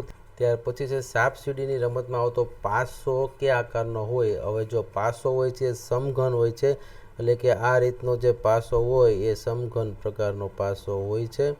તો વિદ્યાર્થી મિત્રો તમારે એક વસ્તુ અહીંયા યાદ રાખવાનું કે પાસો હોય તો એ સમઘન હોય ને આ રીતે લંબચોરસમાં આપેલો હોય તો એ લંબઘનમાં આવશે. એટલે કે વિદ્યાર્થી મિત્રો અહીંયા આપણે આ રીતે આ બધું સમજવાનું છે કે સમઘન કોને કહેવાય, લંબઘન કોને કહેવાય. તો અહીંયા પાસા સમઘનમાં આવશે. ત્યાર પછી જોઈએ તો ગીવને 5137 કોડ આપવામાં આવે તો બેટને પણ 924 કોડ આપવામાં આવે તો ગેટને કેટલામાં કોડ આપવામાં આવે. એટલે કે અહીંયા જો ગેટમાં પહેલાં જી આપેલો છે તો જીનો કોડ છે 5 એટલે પહેલાં 5 શેમાં આવે છે તો પહેલાં 2માં 5 આવે છે, સીમાં 5 નથી, ડીમાં 5 નથી એટલે નીકળી ગયા. હવે એ કે બીમાં જવાબ છે. પછી એ આપેલો છે તો એનો કોડ આપણે વચ્ચે આપેલો છે 2 તો 5 પછી 2 અહીંયા એમાં આપેલા છે અને જો અહીંયા 5 પછી 4 આપેલા છે તેથી બી પણ નીકળી જશે. જવાબ આવશે એ 5247. કારણ કે પછી ટી અને ઈનો કોડ જોતા ટીનો કોડ અહીંયા 4 છે અને ઈનો કોડ 7 છે એટલે કે 4 અને 7 એટલે કે 5247 જવાબ આવે. બંને શબ્દના જે આલ્ફાબેટ સામે જે નંબર આપેલા છે એ જોઈ તમારે આ જે કીધેલું હોય એ ગોતવાનું છે. એ જ તમારો અહીંયા કોડ બનશે. ત્યાર પછી હવે જો પ્રશ્નાર્થની જગ્યાએ શું આવે અહીંયા તમને પ્રશ્નાર્થ એટલે કે આ ખાલી જગ્યાની જગ્યાએ શું આવે તો જો ક પછી ખ વચ્ચે 2 પછી જ્યાં જ્યાં નંબર આપેલા છે ત્યાં 2, 4, 6 એટલે કે અહીંયા બબ્બેનો વધારો થાય છે એટલે 6 પછી આવશે વચ્ચે 8. પહેલાં તો 8 તો બધામાં આપેલા છે. હવે જો પહેલાં ક, ખ, ગ, ઘ, ચ, છ તો હવે પછીના ક્રમ એટલે કે આ ક થી 6 સુધી ક્રમમાં આપેલા છે તો હવે પછીના 2 ક્રમ આવશે એટલે કે 6 પછી આવશે અહીંયા આ જ અને આ જ એટલે કે વચ્ચે તો 8 આપેલા છે તેથી જવાબ આવશે બી. તો તમારે ખાલી ક્રમ જ ગોતવાના હતા. પછી કીધું છે કે ઉપર તમને આ રીતે ખાલી વર્તુળ, બાજુમાં ભરેલું વર્તુળ, સામે આ રીતે ચોરસ. હવે જો આ ચોરસ છે તો પહેલાં ગમે એ એકને જોવાનું એટલે કે ચોરસ છે તો બીજી આકૃતિમાં ચોરસ આમ ઉપર આવી જાય છે અહીંયા. પછી ત્રીજી આકૃતિમાં પાછું અહીંથી આમ ફરે છે એટલે કે અહીંયા આવતું રહેશે. તો કે આ એક ઘડિયાળની દિશામાં ફરે છે એવી આકૃતિ પહેલા ચોરસમાં દેખાય છે. હવે અહીંયા જો આપણે વર્તુળમાં જોઈએ તો વર્તુળ છે તો વર્તુળ હવે અહીંયા આ ઘડિયાળની વિરુદ્ધ દિશામાં ફરે છે એટલે વર્તુળ અહીંયાથી ઘડિયાળની વિરુદ્ધ દિશામાં અહીંયા આવી ગયું. અહીંયાથી પાછું ઘડિયાળની વિરુદ્ધ દિશામાં ફરે છે એટલે નીચું આવી ગયું. તો પાછું હવે અહીંયા જમણી સાઈડ આવશે એટલે કે વર્તુળ આવશે જમણી સાઈડ અહીંયા વર્તુળ આવશે અને અહીંયા નીચે આવશે ચોરસ છે આપણે હમણાં આગળ જોયું તેમ. પછી જો જ્યાં ઘાટું જે વર્તુળ આપેલું છે તે જોઈએ તો એ નીચેની તરફ એટલે ઘડિયાળની દિશામાં ફરે છે. પછી અહીંયાથી પાછું આમ ઉપર જાય છે થોડુંક એટલે અહીંયા આવે છે તો હવે અહીંયાથી આ બાજુ આવશે એટલે કે ઘાટું વર્તુળ અહીંયા કંઈક આવશે. તો વિદ્યાર્થી મિત્રો આવો આપણે ઓપ્શન જોઈએ તો અહીંયા આપણે આપેલું છે એમાં જ ઉપર આ રીતે પહેલાં ઘાટું વર્તુળ આપેલું છે, પછી નીચે ચોરસ આપેલું છે અને બાજુમાં જ તમને આછું વર્તુળ આપેલું છે, તો અહીંયા જવાબ આવશે એ. કારણ કે બીમાં તમે જોશો તો ઉપર આપેલું છે આછું વર્તુળ, જે અહીંયા આપણે બાજુમાં છે એટલે બી નહીં આવે. ડીમાં આપેલું છે બાજુમાં, હાલો આ તો સાચું છે ઘાટું વર્તુળ. પછી અહીંયા જોશું તો અહીંયા આપણે ઉપરની સાઈડ આ ચોરસ આપેલું છે, જે આપણે નીચે ગોતવાનું છે એટલે ડી નહીં આવે. સીમાં જોઈએ તો નીચેની બાજુ આ ઘાટું વર્તુળ આપેલું છે, આપણે અહીંયા જમણી સાઈડ ઉપર ગોતવાનું છે એટલે સી પણ નહીં આવે. એની આકૃતિ બંધ બેસે છે, આપણે જેમ અહીંયા ગોઈતું તે જ રીતે ઉપર નીચેના સાઈડમાં જે આપણે વર્તુળ આવે છે તે રીતે આવે છે, એટલે એ આવશે જવાબ. એટલે કે તમે કહી શકો ચોરસ હતું એ ઘડિયાળની દિશામાં ફરતું હતું, પછી આ જે ખાલી જે વર્તુળ હતું એ ઘડિયાળની વિરુદ્ધ દિશામાં ફરે છે, અને આ ઘાટું વર્તુળ પણ ઘડિયાળની દિશામાં ફરે છે. તો અહીંયાથી તમારે આ રીતે બંને સાઈડથી ગોતવાનું હતું, એટલે કે અમુક ઘડિયાળની દિશામાં અમુક ઘડિયાળની વિરુદ્ધ દિશામાં. તો આ તમને કન્ફ્યુઝિંગ કરે એવો પ્રશ્ન હતો. જે વિદ્યાર્થીઓએ એ લખેલો છે તેનો સાચો જવાબ થશે. જેવલ દર મહિને 1લી તારીખે તેના ગલ્લામાં 50 રૂપિયા મૂકવા માગે છે, એટલે કે 1લી તારીખે તે 50 રૂપિયા મૂકવા માગે છે. જો તે જૂન મહિનાથી શરૂઆત કરે, એટલે કે માનો કે પહેલો મહિનો અહીંયા જૂન આપેલો છે, એટલે કે જૂન આપેલો છે પહેલો મહિનો, તો ઓક્ટોબર મહિનાના અંત સુધીમાં વિદ્યાર્થી મિત્રો શરૂઆત કરે છે તે જૂનથી, એટલે જૂન ગણાઈ જશે. અને ઓક્ટોબરની અંતમાં તેની પાસે કેટલા રૂપિયા હશે, એટલે કે ઓક્ટોબર પણ એ ગણાઈ જશે, એટલે કે આ ઓક્ટોબર ગણાઈ જશે અને જૂન પણ ગણાઈ જશે. હવે આની વચ્ચેના આવતા મહિના જોઈ તો જૂન પછી આવે જુલાઈ, પછી આવે ઓગસ્ટ, પછી આવે સપ્ટેમ્બર, પછી આવે ઓક્ટોબર, એટલે કે 1, 2, 3, 4 અને 5 મહિના થયા. તો 50 રૂપિયા 5 મહિના સુધી મૂકે તો 55 25 અને 0, એટલે કે 250 રૂપિયા. અહીંયા જવાબ આવે બી 250. અહીંયા જવાબ આવશે. અહીંયા ખાસ ધ્યાન રાખજો, અહીંયા કન્ફ્યુઝ કરવા માટે તમને શરૂઆતમાં 1લી તારીખથી અને અંતમાં તમને ઓગસ્ટ મહિનાના અંતમાં કીધેલું છે. અહીંયા બંને મહિના ગણાશે, એટલે તમારે આ સમજવાનું છે. નીચેનામાંથી શું સાચું છે, એટલે કે 0 ગુણ્યા કોઈ પણ સંખ્યા કરી તો જવાબ 0 આવે. આ જ સાચું છે જવાબ એ. એટલે કે હમણાં જ આપણો જે છેલ્લો વિડીયો હતો 0 થી 9 સુધીના અંકની વિશેષતાઓ, એમાં આપણે આ પણ ચર્ચા કરી હતી કે 0 કોઈ પણ સંખ્યા સાથે ગુણાય તો તેનો જવાબ હંમેશા 0 જ આવે, તેથી જવાબ આવશે એ. દરજીને એક શર્ટ પર 6 બટન મૂકવાના છે, એટલે કે જો એક શર્ટ ઉપર 6 બટન મૂકવાના છે, 15 શર્ટ પર મૂકવા તેને કેટલા બટન જોશે? હવે એને 15 શર્ટ ઉપર મૂકવા છે તો કેટલા બટન જોશે? તો 15 6 ને 90 થાય, તો અહીંયા જવાબ આવશે બી 90. તો વિદ્યાર્થી મિત્રો આ રીતે તમે ત્રિરાશી મૂકીને દાખલો ગણી શકો. પછી જોઈ 5 અને 6. હવે આ પેટર્ન આવેલી છે, પહેલાં આપણે તફાવત જોઈ તો 5 + 1 6, 6 + 2 8, 8 + 3 11, 11 + 4 15 અને 15 + 5 = 20. તો હવે જો 1 2 3 4 5 ક્રમિક સરવાળા છે, એટલે કે 6નો સરવાળો કરીએ તો 20 અને 6 24 થાય, તેથી જવાબ અહીંયા એ 26 આવશે. કયો માસ બાકીના 3 માસથી જુદો પડે છે? તો જુદો પડતો માસ તમારે અહીંયા ગોતવાનો છે. મહિનો કયો એવો છે? તો જો જાન્યુઆરીમાં 31 દિવસ આવે, એપ્રિલમાં 30 દિવસ આવે, સપ્ટેમ્બરમાં પણ 30 દિવસ આવે અને જૂનમાં પણ 30 દિવસ આવે, એટલે કે જાન્યુઆરી 31 વાળો અહીંયા માસ આ મહિનો અલગ પડે છે. બાકી બધા મહિના 30-30ના દિવસવાળા મહિના હોવાથી જાન્યુઆરી જવાબ આવશે. હવે જો દળ અને ગ્રામમાં ઘણા વિદ્યાર્થીઓ ભૂલ કરેલી છે. દળ અને ગ્રામ એટલે તમારે અહીંયા એકમની રીતે સમજવાના છે. દળનો એકમ ગ્રામ છે, એ જ રીતે પ્રવાહીનો એકમ લીટર છે. તો વિદ્યાર્થી મિત્રો અહીંયા તમારે ઘણા વિદ્યાર્થીઓ મિલીલીટરમાં એમ સમજતા હશે કે અહીંયા ગ્રામ ના આપેલું છે, પણ વિદ્યાર્થી મિત્રો અહીંયા ગ્રામ આપેલું છે, એ નાનો એકમ છે. તમે એ રીતે પણ કહી શકો કે અહીંયા મિલીલીટર એ લીટરનો નાનો એકમ છે, અને એ જ રીતે ગ્રામ છે તે દળનો નાનો એકમ છે, એટલે કે ગ્રામ બરાબર મિલીલીટર આપણે વજન અને પ્રવાહીમાં માપી શકીએ. પણ વિદ્યાર્થી મિત્રો આ દળ અને પ્રવાહીમાં જે એનો પ્રમાણભૂત એકમ છે, એ પ્રમાણભૂત એકમ ઉપરથી આપણે એમ કહી શકાય કે દળનો પ્રમાણભૂત એકમ જ્યારે ગ્રામ આપેલો હોય તો એ જ રીતે પ્રવાહીનો પ્રમાણભૂત એકમ લીટર થાય, નહીં કે મિલીલીટર. તો વિદ્યાર્થી મિત્રો આ ખાસ યાદ રાખજો. મિલીલીટર પણ ઘણાએ લખેલું હશે, અથવા તો ઘણાએ એમ પણ કીધું હશે કે લીટર અને મિલીલીટર બંને થાય, તો આ પણ સાચું છે, પણ અહીંયા આપણે પ્રમાણભૂત એકમ કહેવાનું છે.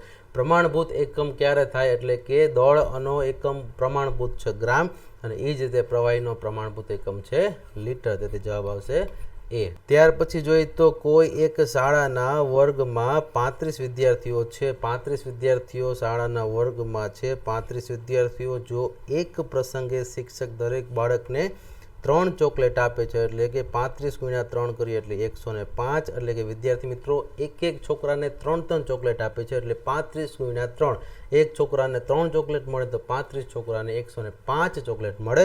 હવે જો ત્યાર પછી એમ કીધું છે કે ત્યારબાદ તેમની પાસે 2 ચોકલેટ બાકી રહે છે, એટલે કે 105 ચોકલેટ 35 છોકરાને વેચાઈ ગઈ, પણ તોય હજી શિક્ષક પાસે 2 ચોકલેટ વીધી છે.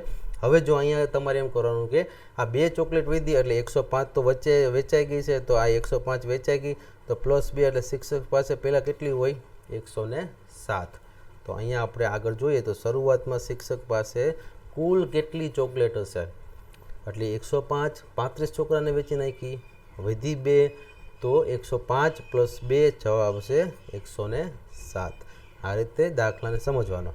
એક બોક્સમાં 35 નંગ ચીકુ આવે તો આવા બોક્સ 20 છે, તો 20 બોક્સમાં કુલ કેટલા નંગ ચીકુ આવે, એટલે કે 15 નંગ એક બોક્સમાં આવે, એટલે કે એક બોક્સમાં 15 નંગ ચીકુ આવે તો 20 બોક્સમાં કેટલા આવે.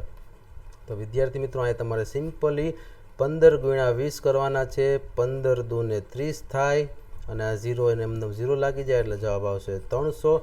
તો આ રીતે શોર્ટકટ રીતે તમારે ગુણાકાર કરી શકો છો. આમાં આટલો બધો અઘરો પણ ગુણાકાર નથી, 15 દુ 30 અને 1 0 એટલે 300 સીધો જવાબ આવી ગયો. ત્યાર પછી જોઈએ તો બળદગાડું અંદાજે 1 કલાકમાં 4 કિલોમીટર કાપે છે, એટલે 1 કલાકમાં 4 કિલોમીટરનું અંતર કાપે છે, તો 30 કિલોમીટર અંતર કાપવા માટે તેમને કેટલો સમય લાગશે, કેટલા સમયમાં એ 30 કિલોમીટર કાપે. જો 1 કલાકમાં ખાલી 4 કિલોમીટર જ ચાલતું હોય, એટલે કે આમાં આપણે એમ કરવાનું કે 1 કલાકમાં 4 કિલોમીટર કાપે છે. તો હવે અહીંથી ઊંધા જઈએ તો 30 કિલોમીટર કાપવા માટે તેને કેટલો સમય જોઈએ, એટલે કે વિદ્યાર્થી મિત્રો અહીંયા 30/4 કરવાના, એટલે કે તમને ખબર જ હશે 30/2 એટલે 15 ને 15ના અડધા એટલે 7.5, અથવા તો તમે ડાયરેક્ટ આવી રીતે ભાગાકાર કરી શકો કે 7 ચોક 28 એટલે 4 સત્તા ને 28 વૈધા 2.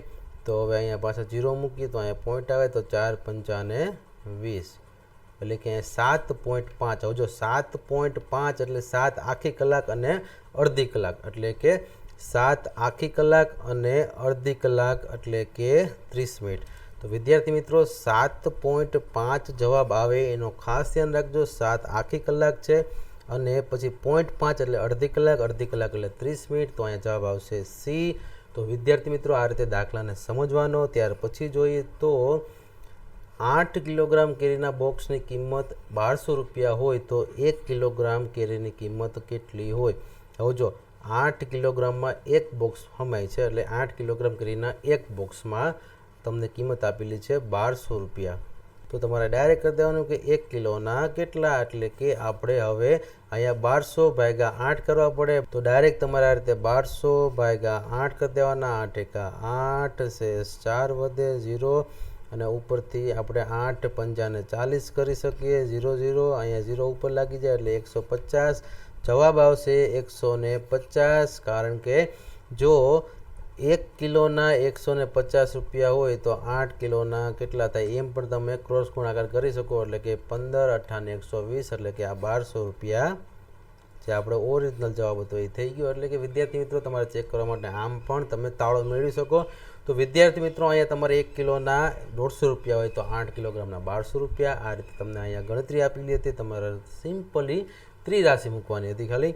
ત્યાર પછી કીધું છે કે નારંગીમાંથી રસ કાઢવામાં આવે તો તેનો રસનો વજન. વિદ્યાર્થી મિત્રો ખાસ યાદ રાખજો, અહીંયા રસનો વજન કીધો છે. રસનું વજન નારંગીના વજનથી 3/5 ભાગનું થાય છે. 3/5 ભાગનો એના રસનો વજન નારંગીના વજનથી થાય છે. આ રકમમાં ખાસ સમજો, રકમ નહીં સમજાય તો દાખલો ક્યારેય નહીં સમજાય. એટલે કે 3/5 આ રસનો વજન એ નારંગીના વજનથી થાય છે. તો આવી 10,000 આપેલા છે, એટલે કે 10,000 કિલોગ્રામ નારંગીના રસનો વજન કેટલો. તો તમારે સિમ્પલી અહીં બીજું કાંઈ નથી કરવાનું કે આ તમને જે 3/5 એ નારંગીનો વજન આપેલો છે, હવે તમારે 10,000નો ગોતવાનો છે. તો ગુણ્યા 10,000 કરી દેવાના ડાયરેક્ટ, એટલે કે 5 દુ ને 10 અને આ 3 મીંડા ઉપર એમનું આવી જાય એટલે કે 2,000.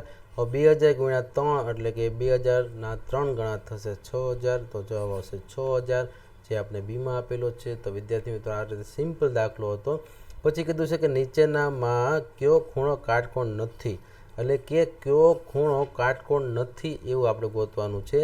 તો કે ટીવીના ચારે ચાર ખૂણા કાટકોણ હોય છે. પછી આ રીતે મોં ખોલીને પડેલા મગરના બે જડબા વચ્ચેનો ખૂણો એ કાટકોણ ન હોય, કારણ કે જ્યારે પણ મગર આ રીતે મોઢું ખોલે છે તો એ હાવ આ રીતે નથી થઈ જતું એનું મોઢું, એટલે કે આ રીતે સાવ થઈ જતું હોય તો એ કાટખૂણો રચતી હોય તો આપણે કહેવાય. પણ મગરનું મોઢું વધીને આટલું ખુલતું હોય છે એટલે કે તે લઘુકોણમાં હોય છે.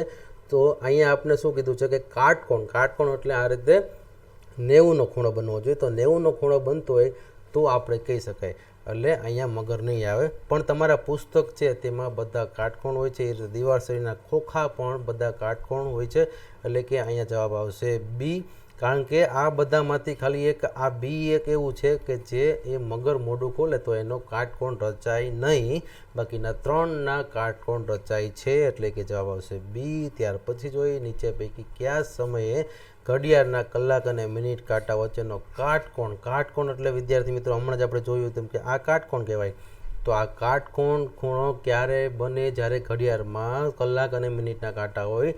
તો જો આ 9 વાગે ને એટલે ઘડિયાળમાં આ રીતે થાય, એટલે કે આ 12 અને આ 9, એટલે કે 9 આ કલાકનો કાંટો હોય અને આ ઉપર મિનિટનો કાંટો હોય, એટલે અહીંયા કાટકોણ રચાય, એટલે કે આ કાટકોણ ખૂણો રચાય છે, એટલે કે જવાબ આવશે 9.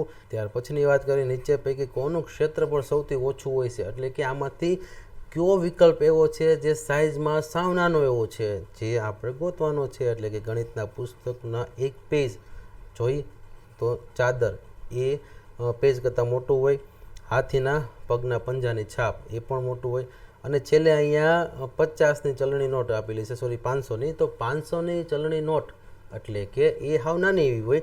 તો ચારે ચારમાંથી સૌથી નાની જેનો વિસ્તાર આપેલો છે તે 500ની ચલણી નોટ છે, તેથી એનું સૌથી ઓછું ક્ષેત્રફળ હશે, એટલે જવાબ આવશે સી.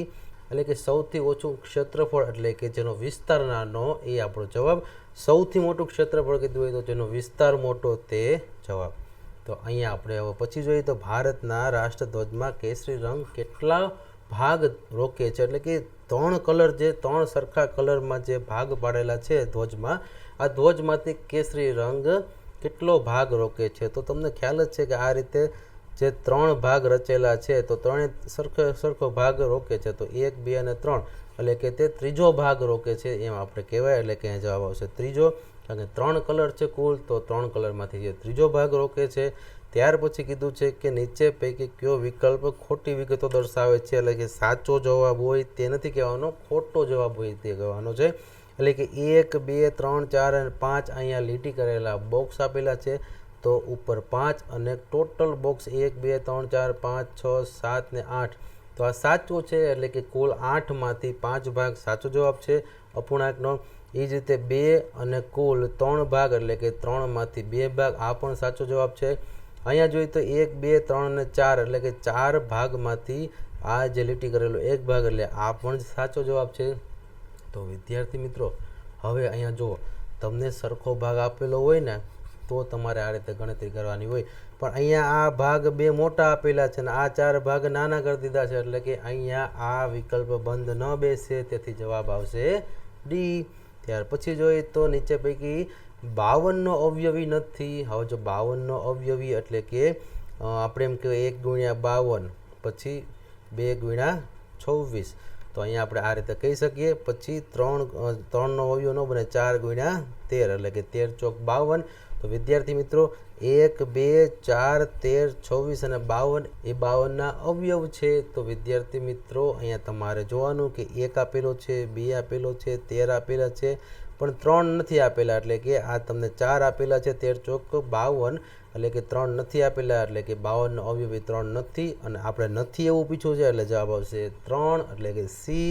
ત્યાર પછી જોઈએ તો ભારત મારો દેશ છે. ભારત મારો દેશ છે અને મને ભારત ઉપર ગર્વ છે, કારણ કે આપણે આપણા દેશ ઉપર તો ગર્વ હોવું જ જોઈએ, તેથી ભારત મારો દેશ છે. પણ વિદ્યાર્થી મિત્રો અહીંયા આપણે એમ કીધું છે કે આ વાક્યમાં ભારત કઈ સંજ્ઞા દર્શાવે છે. ભારત એ ભારત શબ્દ કઈ સંજ્ઞા દર્શાવે છે? જો અહીંયા તમે હજી ઘણાય ભૂલ કરેલી હશે, પણ આપણે અહીંયા વિચારવાનું છે કે ભારત પૂછેલું છે કે ભારત કઈ સંજ્ઞા ધરાવે છે, એટલે કે આ ભારત જે શબ્દ છે તે કઈ સંજ્ઞા ધરાવે છે. તો વિદ્યાર્થી મિત્રો અહીંયા તમને કદાચ બે સંજ્ઞામાં કન્ફ્યુઝન થયું છે, વ્યક્તિવાચક અને જાતિવાચક. હવે જો કોમન નાઉન અને જે પ્રોપર નાઉન છે એમાંથી કન્ફ્યુઝન 100% થયું હશે, પણ અહીંયા આવશે વ્યક્તિવાચક. કારણ કે જો તમને આ ભારત મારો દેશ છે એમાં તમને આ દેશ પૂછ્યું હોત, આ ભારતની જગ્યાએ દેશ કીધું હોત કે દેશ કઈ સંજ્ઞા ધરાવે છે અથવા દર્શાવે છે, તો દેશ એ જાતિવાચક સંજ્ઞા ધરાવે છે. ઘણા બધા દેશ છે, જિલ્લા, પછી રાજ્ય, એ રીતે બધા દેશ, ખંડ, તો આ એક કેટેગરીમાં આવે છે, એટલે કે એને જાતિવાચક સંજ્ઞા કહેવાય છે. પણ હવે દેશ તો ઘણા બધા છે, એમાંથી ભારતનું નામ એક અલગ છે કે ભારત એટલે એ દેશનું નામ છે, તો એ નામ આવી ગયું એટલે અહીંયા આવશે વ્યક્તિવાચક. આ વસ્તુ ખાસ સમજવાની છે કે કેટેગરીમાં દેશ ઘણા આવે છે, પણ એમાંથી એક પ્રોપર થઈ ગયો ભારત જ, નહીં અમેરિકા, નહીં બાંગ્લાદેશ, ભારત જ, તો એ વ્યક્તિવાચક એટલે કે ભારતનું નામ એક અલગથી આપી દીધું, તો એ વ્યક્તિવાચક થઈ ગયું. અને જો ખાલી અહીંયા પૂછ્યું કે દેશ કઈ સંજ્ઞા ધરાવે છે, તો એ કોમન નાઉન એટલે કે જાતિવાચકમાં આવશે. પણ અહીંયા આપણે ભારત પૂછેલું છે એટલે કે અહીંયા જવાબ આવશે એ વ્યક્તિવાચક. ત્યાર પછી કીધું છે કે નીચેના વાક્યમાંથી સર્વનામ શોધો. હવે સર્વનામ શોધવાનું કીધું છે, એટલે કે વિદ્યાર્થી મિત્રો પ્રશ્ન એવો છે કે આપણે સાથે મળીને કામ કરીએ, એટલે કે અહીંયા આપણે આપેલું છે એ આપણે એ સર્વનામ થશે, એટલે કે નામના બદલામાં વપરાતો શબ્દ એટલે કે સર્વનામ. તો હવે એ જ રીતે આપણે આગળ જોઈએ તો તેને આકાશમાં વિમાન જોયું, તેને આકાશમાં વિમાન જોયું, ખાલી જગ્યા, તે ખુશ થઈ ગયો. હવે ખુશ શું કામ થયો? તેને આકાશમાં વિમાન જોયું એટલે ખુશ થયો. તો વિદ્યાર્થી મિત્રો એટલે તો કાંઈ આપ્યું નથી, પણ તેને આકાશમાં વિમાન જોયું ને તેથી તે ખુશ થઈ ગયો, એટલે કે જવાબ આવે સી. આ રીતે તમે વાક્યને બોલો તોય તમને આવડી જાય. ત્યાર પછી કીધું છે કે ચલ નીચે ઉત્તર, મારે તારી સાથે વાત નથી કરવી. ઉદ્ગાર આપેલું છે, આ વાક્યમાં કયો ભાવ છે? તો કે ગુસ્સો કરેલો છે. ચલ નીચે ઉત્તર, મારે તારી સાથે કોઈ વાત નથી કરવી, એટલે કે આ ગુસ્સાથી બોલાયેલું વાક્ય છે, એટલે કે જવાબ આવશે સી. ત્યાર પછી જોઈએ તો મેં એક કાળા રંગની પતંગ ખરીદી. કેવા રંગની? કાળા રંગની. હવે અહીંયા પતંગ અને રંગ પણ તેનો જે વિશેષણ એટલે કે નામના અર્થમાં વધારો કરે છે ને. પતંગ છે કેવા રંગની છે? કાળા રંગની. પતંગ તો એમ છે કાળા રંગની છે. આ કાળા રંગની છે એટલે કે નામના અર્થમાં વધારો કરે છે, એટલે એને વિશેષણ કહેવાય. આવી રીતે જ આપણે યાદ રાખવાનું છે. આ વિશેષણ એટલે કે નામના અર્થમાં વધારો. કાળા રંગની પતંગ, પતંગ કેવા રંગની? કાળા રંગની. નામના અર્થમાં વધારો કર્યો, રંગ કયો? કાળો. તો આ જ રીતે નામના અર્થમાં વધારો કરે તેને વિશેષણ કહેવાય છે. પછી જોઈએ તો નીચે આપેલા સમાનાર્થી શબ્દની કઈ જોડ સાચી છે? સમાનાર્થી શબ્દની કઈ જોડ સાચી છે? સમાનાર્થી શબ્દ એટલે કે બંને શબ્દના અર્થ એક જ થતા હોય. હવે જો અહીંયા એ રીતે આવશે બક્ષિસ અને ભેટ, એટલે કે જવાબ બી. બક્ષિસ આપવી, ભેટ આપવી, તો આ બંને સમાનાર્થી શબ્દ થાય. પછી કીધું છે કે વાતાવરણ શબ્દમાંથી કયો શબ્દ બનતો નથી કીધો છે? બનતો હોય એ નથી કીધો, નથી કીધું છે. આપણે બનતો ન હોય એવો શબ્દ ગોતવાનો છે. એટલે કે અહીંયા જો તા વ, તો આ તા અને વ આપેલો છે, બને છે વા વ, તો કે આ વા અને વ એ પણ બને છે રણ, તો કે છેલ્લે રણ આપેલું છે. હવે જો રમણ આપેલું છે એમાંથી ર આપેલો છે, ન આપેલો છે, પણ મ ક્યાંય આપેલો નથી, એટલે કે જવાબ આવશે ડી.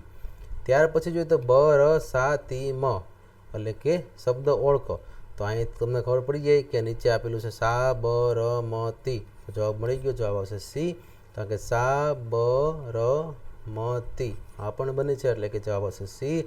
ખાલી જગ્યામાં યોગ્ય પ્રત્યય મૂકો. તારા જેવા જિજ્ઞાસુ વિદ્યાર્થી, ખાલી જગ્યા પુસ્તક આપી મને આનંદ થશે. તારા જેવા જિજ્ઞાસુ વિદ્યાર્થીને પુસ્તક આપી મને આનંદ થશે. આ રીતે તમે બોલશો એટલે ઓટોમેટિક ને જેવો શબ્દ છે ને એ તમને ઓટોમેટિક આમ બોલાઈ જશે. હવે આ રીતે તમારે બોલાઈ જાય એટલે માની લેવાનો જવાબ અહીંયા આપેલો છે બી. ત્યાર પછી કીધું છે કે આખો દિવસ મોબાઈલ ગેમ રમ્યા કરવાની આદતને કારણે જેવલની મમ્મી તેનાથી કંટાળી ગઈ હતી. કંટાળી જવું એટલે કે છોકરાને બહુ ખીજાય અને મમ્મી કંટાળી ગઈ હતી.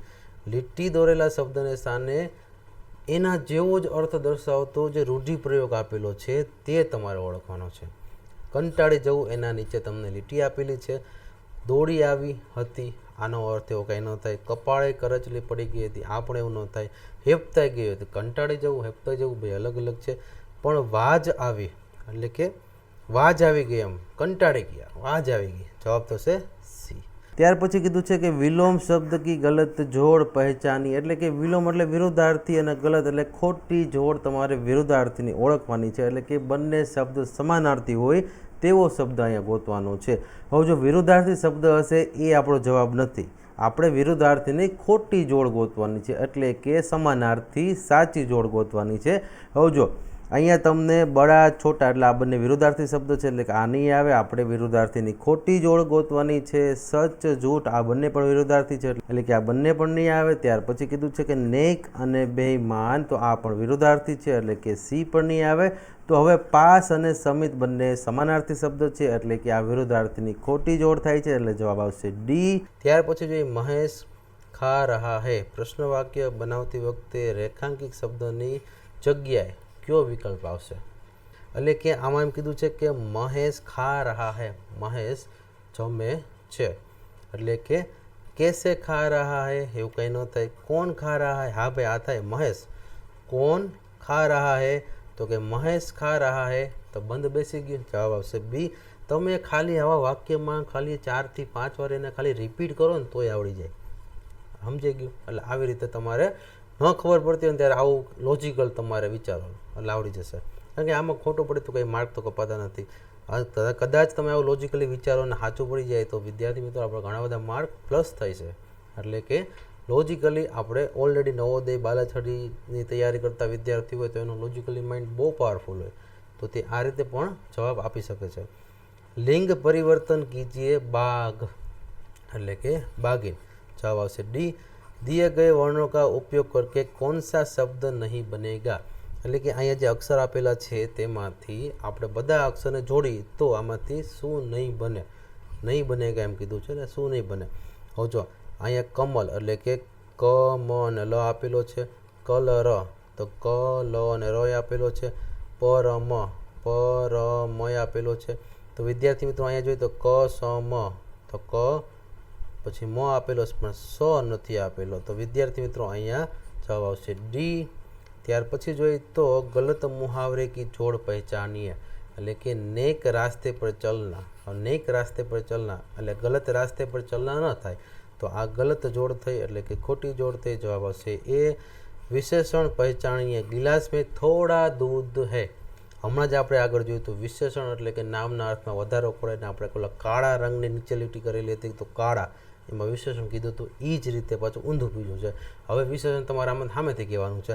હવે જો ગિલાસ મેં થોડા દૂધ હૈ, તો દૂધ કેટલું, થોડું, થોડું વિશેષણ, તો અહીંયા જવાબ આવશે થોડા, તો થોડા એ, તો એ જ રીતે જવાબ આવશે સી. ત્યાર પછી જોઈએ તો દિए गए શબ્દો મેં સે ગલત જોડી પહેચાણીએ, પાછું તમને એવું કીધું છે કે ખોટી જોડ ઓળખો, એટલે કે કમી તો અભાવ, પછી સદરી તો ઝાકર, પછી કીધું છે છિલકા તો ફલ આદિ કા આવરણ.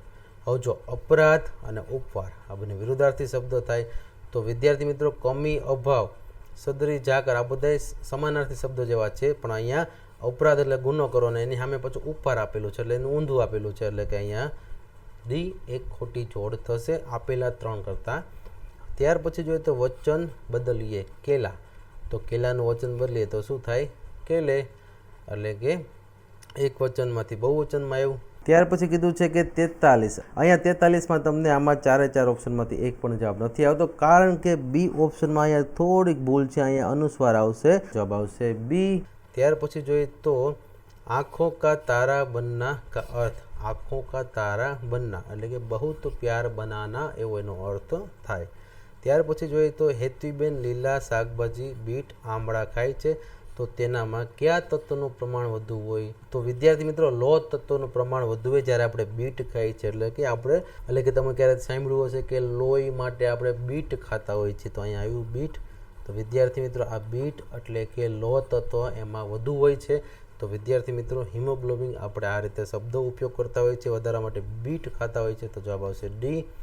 ત્યાર પછી આવશે સજીવ ખેતીથી જમીનની અંદર કયા સજીવનું પ્રમાણ વધે છે, તો એમાં આવશે અળસિયા. હવે જોઈએ તો એમ કીધું છે કે ભૂમિકભાઈને ભારતમાં હાઉસબોટમાં નિવાસ કરવો હોય તો ભૂમિકભાઈ કયા સરોવરમાં જશે, એટલે કે આ શ્રીનગરમાં આવેલું દાલ સરોવરમાં તે જશે, એટલે જવાબ આવશે સી. ત્યાર પછી જોઈએ તો આરોહીને મલેરિયા થયો છે એ કઈ રીતે જાણી શકશે, એટલે કે મલેરિયા થાય તો આપણે કેવી રીતના ખબર પડે, આપણે એની માટે લેબોરેટરી કરાવવી પડતી હોય છે. દવાખાને જાઓ એટલે ડૉક્ટર તમને લેબોરેટરી કરવાનું કહે છે, એટલે કે લેબોરેટરીમાં લોહીનું પરીક્ષણથી તમને આ વસ્તુ ખ્યાલ આવે કે મેલેરિયા છે કે નહીં, એટલે જવાબ આવશે એ.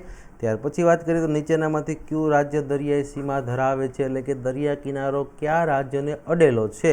આ દરિયાઈ સીમા આપણે જોઈએ તો રાજસ્થાનમાં નથી, તમે ભારતના નકશામાં જોશો તો બિહાર પણ વચ્ચે આવેલું છે, અહીંયા ઓડિશા એ દરિયા કિનારે આવેલું છે, એ મધ્યપ્રદેશમાં દરિયા કિનારે આવેલું નથી, એટલે જવાબ થશે સી.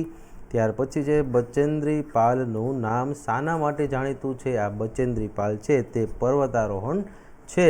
ત્યાર પછી વાત કરીએ તમે કેવા ઈંધણથી ચાલતી કાર બનાવશો કે જે ખૂટવાની ચિંતા જ નહીં રહે, એટલે કે તે કદી પણ ક્યારેય પણ ખૂટે જ નહીં, તો એમાં જવાબ આવશે ડી સૂર્યપ્રકાશ. ત્યાર પછી વાત કરીએ તો આ જે પ્રશ્ન છે તેમાં અત્યારે બધાને કન્ફ્યુઝન છે, પણ વિદ્યાર્થી મિત્રો નીચેના પૈકી કયું કાચું હોય તો ડૂબે અને પાકું હોય તો તરે, એટલે કે જે કાચું હોય તે ડૂબે છે અને એ જ વસ્તુમાં પાકી જાય એટલે કે તે તરે છે, તો આમાં જવાબ આવશે લીંબુ.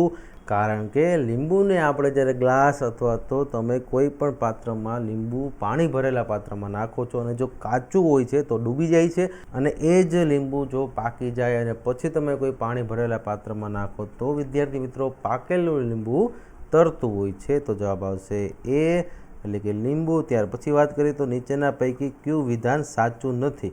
અને તમારે ખાસ ધ્યાન રાખવાનું આ સ્ટેટમેન્ટમાં નીચેના પૈકી કયું વિધાન સાચું નથી, એટલે કે સાચા વિધાન 3 હશે, એક વિધાન ખોટું હશે, આપણે ખોટા વિધાનને જવાબ બનાવવાનો છે. એટલે કે કીડી ચાલે છે ત્યારે જમીન પર સુગંધ છોડીને જાય છે, વાત સાચી છે. મચ્છરો તમને તમારા શરીરની સુગંધથી તમને શોધી લે છે, વાત સાચી છે.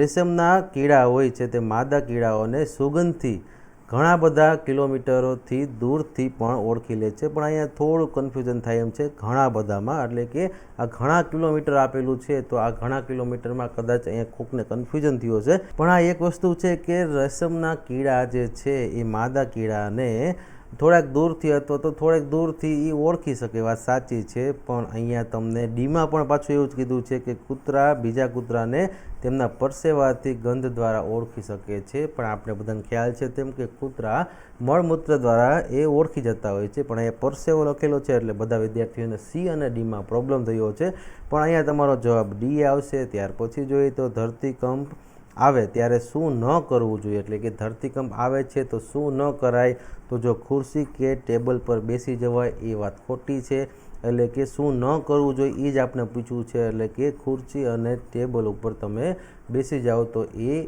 ખોટું છે, એટલે કે તમારે ખુરશી અને ટેબલ આ રીતે હોય ને ધરતીકંપ આવે તો તમે એની નીચે બેસી શકો પણ એની ઉપર ના બેસી શકાય, એટલે કે અહીંયા જવાબ આવશે એ, કારણ કે ખોટું છે. નીચેનામાંથી સિક્કાઓના કયા સમૂહની કિંમત સૌથી વધુ થશે, એટલે કે અહીંયા દર્શાવેલા સિક્કા અને તેના નંબર્સ, એટલે કે સિક્કા અને તેની સંખ્યામાં કઈ સંખ્યાની કિંમત સૌથી વધુ છે એમ કીધું છે. એટલે જો અહીંયા 20 આપેલું છે પણ 20ને 3 સિક્કા આપેલા છે એટલે 20 તેરીને તમે કરશો એટલે 60 થશે. એ જ રીતે 5 આપેલું છે તો 5ના 7 સિક્કા છે એટલે કે 5 સત્તા કરશો એટલે 35 આવશે, એટલે કે આ 60 અને 35 રૂપિયા છે. હવે જો અહીં 10 આપેલું છે અને 5 સિક્કા આપેલા છે એટલે કે 10 પંચાને 50 આવશે. એ જ રીતે 2 રૂપિયા છે અને એના 15 સિક્કા આપેલા છે એટલે 2 15 કરશો અથવા તો 15 દુ કરશો તો 30 આવશે. તો વિદ્યાર્થી મિત્રો અહીંયા તમારો જવાબ થશે એ, કારણ કે એમાં તમને 20ના ખાલી 3 સિક્કા જ આપેલા છે એટલે કે 20 20 અને 20 એમ ટોટલ 60 રૂપિયા થાય. સૌથી વધુ કિંમત ગોતવાની છે, જવાબ આવશે એ. ત્યાર પછી જોઈએ નીચેનામાંથી 5000 અને 1000ના અડધા ભાગથી બનતી સંખ્યા. જો વિદ્યાર્થી મિત્રો ધ્યાન રાખજો, અહીંયા અડધા ભાગથી બનતી સંખ્યા કીધું છે 1000ની, એટલે કે 1000ના અડધા ભાગથી બનતી સંખ્યા થાય 500, અને એ જ રીતે પછી કીધું છે કે 5000 એટલે કે +5000, એટલે કે અહીંયા હું આ રીતે 5000 અને 500 કરું તો મને અહીંયા મળે 5500, તો જવાબ આવશે બી. ત્યાર પછી વાત કરીએ તો જેની લંબાઈ 80 મીટર અને પહોળાઈ 10 મીટર હોય તેવા લંબચોરસ કેટલી જમીન ઘેરી શકે છે? એટલે કે લંબાઈમાં તે આ રીતે 80 મીટર હોય અને આ માનો કે એક લંબચોરસ છે, તો લંબાઈ 80 મીટર અને પહોળાઈ 10 મીટર હોય તો તે લંબચોરસ કેટલી જમીન ઘેરી શકે છે? એટલે કે તેનું ક્ષેત્રફળ, અને ક્ષેત્રફળ કરો એટલે લંબાઈ ગુણ્યા પહોળાઈ થાય, એટલે કે 80 ગુણ્યા 10 થાય, એટલે કે જવાબ આવશે 800. તો અહીંયા જવાબ બનશે 800, કારણ કે 80 ગુણ્યા તમે 10 કરો એટલે જવાબ આવે 800. તો વિદ્યાર્થી મિત્રો આ રીતે જ્યારે ક્ષેત્રફળ આપેલું હોય, એટલે કે અહીં જો ક્ષેત્રફળ લખેલું નથી પણ તે જમીન કેટલી ઘેરી શકશે એટલે એનું ક્ષેત્રફળ જ થયું કે કેટલી જમીન આવે, તો એ જે પૂરેપૂરો ભાગ થયો અંદરનો, જે લંબચોરસની અંદરનો પૂરેપૂરો ભાગ હોય એને ક્ષેત્રફળ કહેવાય, અને લંબચોરસની ફરતે જે હોય એ પરિમિતિ કહેવાય. તો અહીંયા ક્ષેત્રફળ કીધું છે એટલે કે અહીં તમને જમીન કેટલી ઘેરી લે એટલે કે તે અંદર કેટલો ભાગ હોય લંબચોરસની અંદર, તો એટલી કે જમીન ઘેરી લે એટલે તમારે અહીં વિચારવાનું, કારણ મારે ક્ષેત્રફળ ગોતવાનું છે.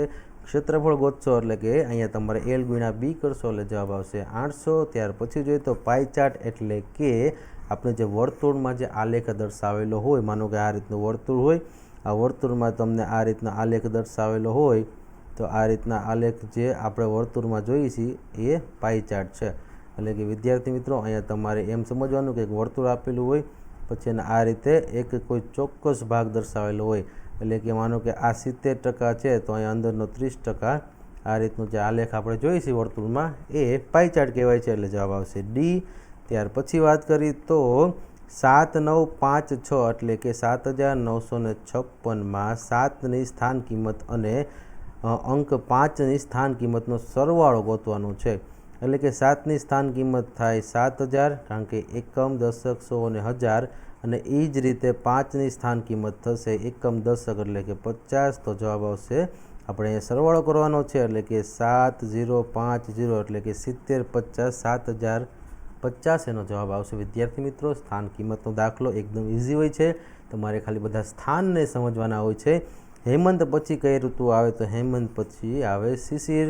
ત્યાર પછી વાત કરી તો 20 કિલોમીટર પ્રતિ કલાકની ઝડપે દોડતા ટ્રેક્ટરને 110 કિલોમીટરનું અંતર કાપતા ખાલી જગ્યા સમય લાગે, એટલે કે કોઈ એક ટ્રેક્ટર છે તે 20 કિલોમીટર પ્રતિ કલાકની ઝડપે ચાલે છે. તો વિદ્યાર્થી મિત્રો હવે આ જ ટ્રેક્ટરને 20ની બદલે 110 કિલોમીટર જો અંતર આપણે જોતું હોય તો એ કેટલા કલાકમાં આ પ્રમાણે એ સમય લેશે? એટલે કે અહીંયા આપણે 110 ભાગ્યા જો 20 કરીએ તો પહેલાં 0 0 ઉડી જાય, 11/2 વધે, એટલે કે 11ના અડધા કરવાના છે છેદમાં 2, એટલે 11ના અડધા એટલે 10ના અડધા 5 થાય, અને 10 + 1 ઉપર 1 જ છે તો 1નો અડધો થાય. તો એ રીતે તમે પણ વિચારી શકો, એટલે કે 5.5.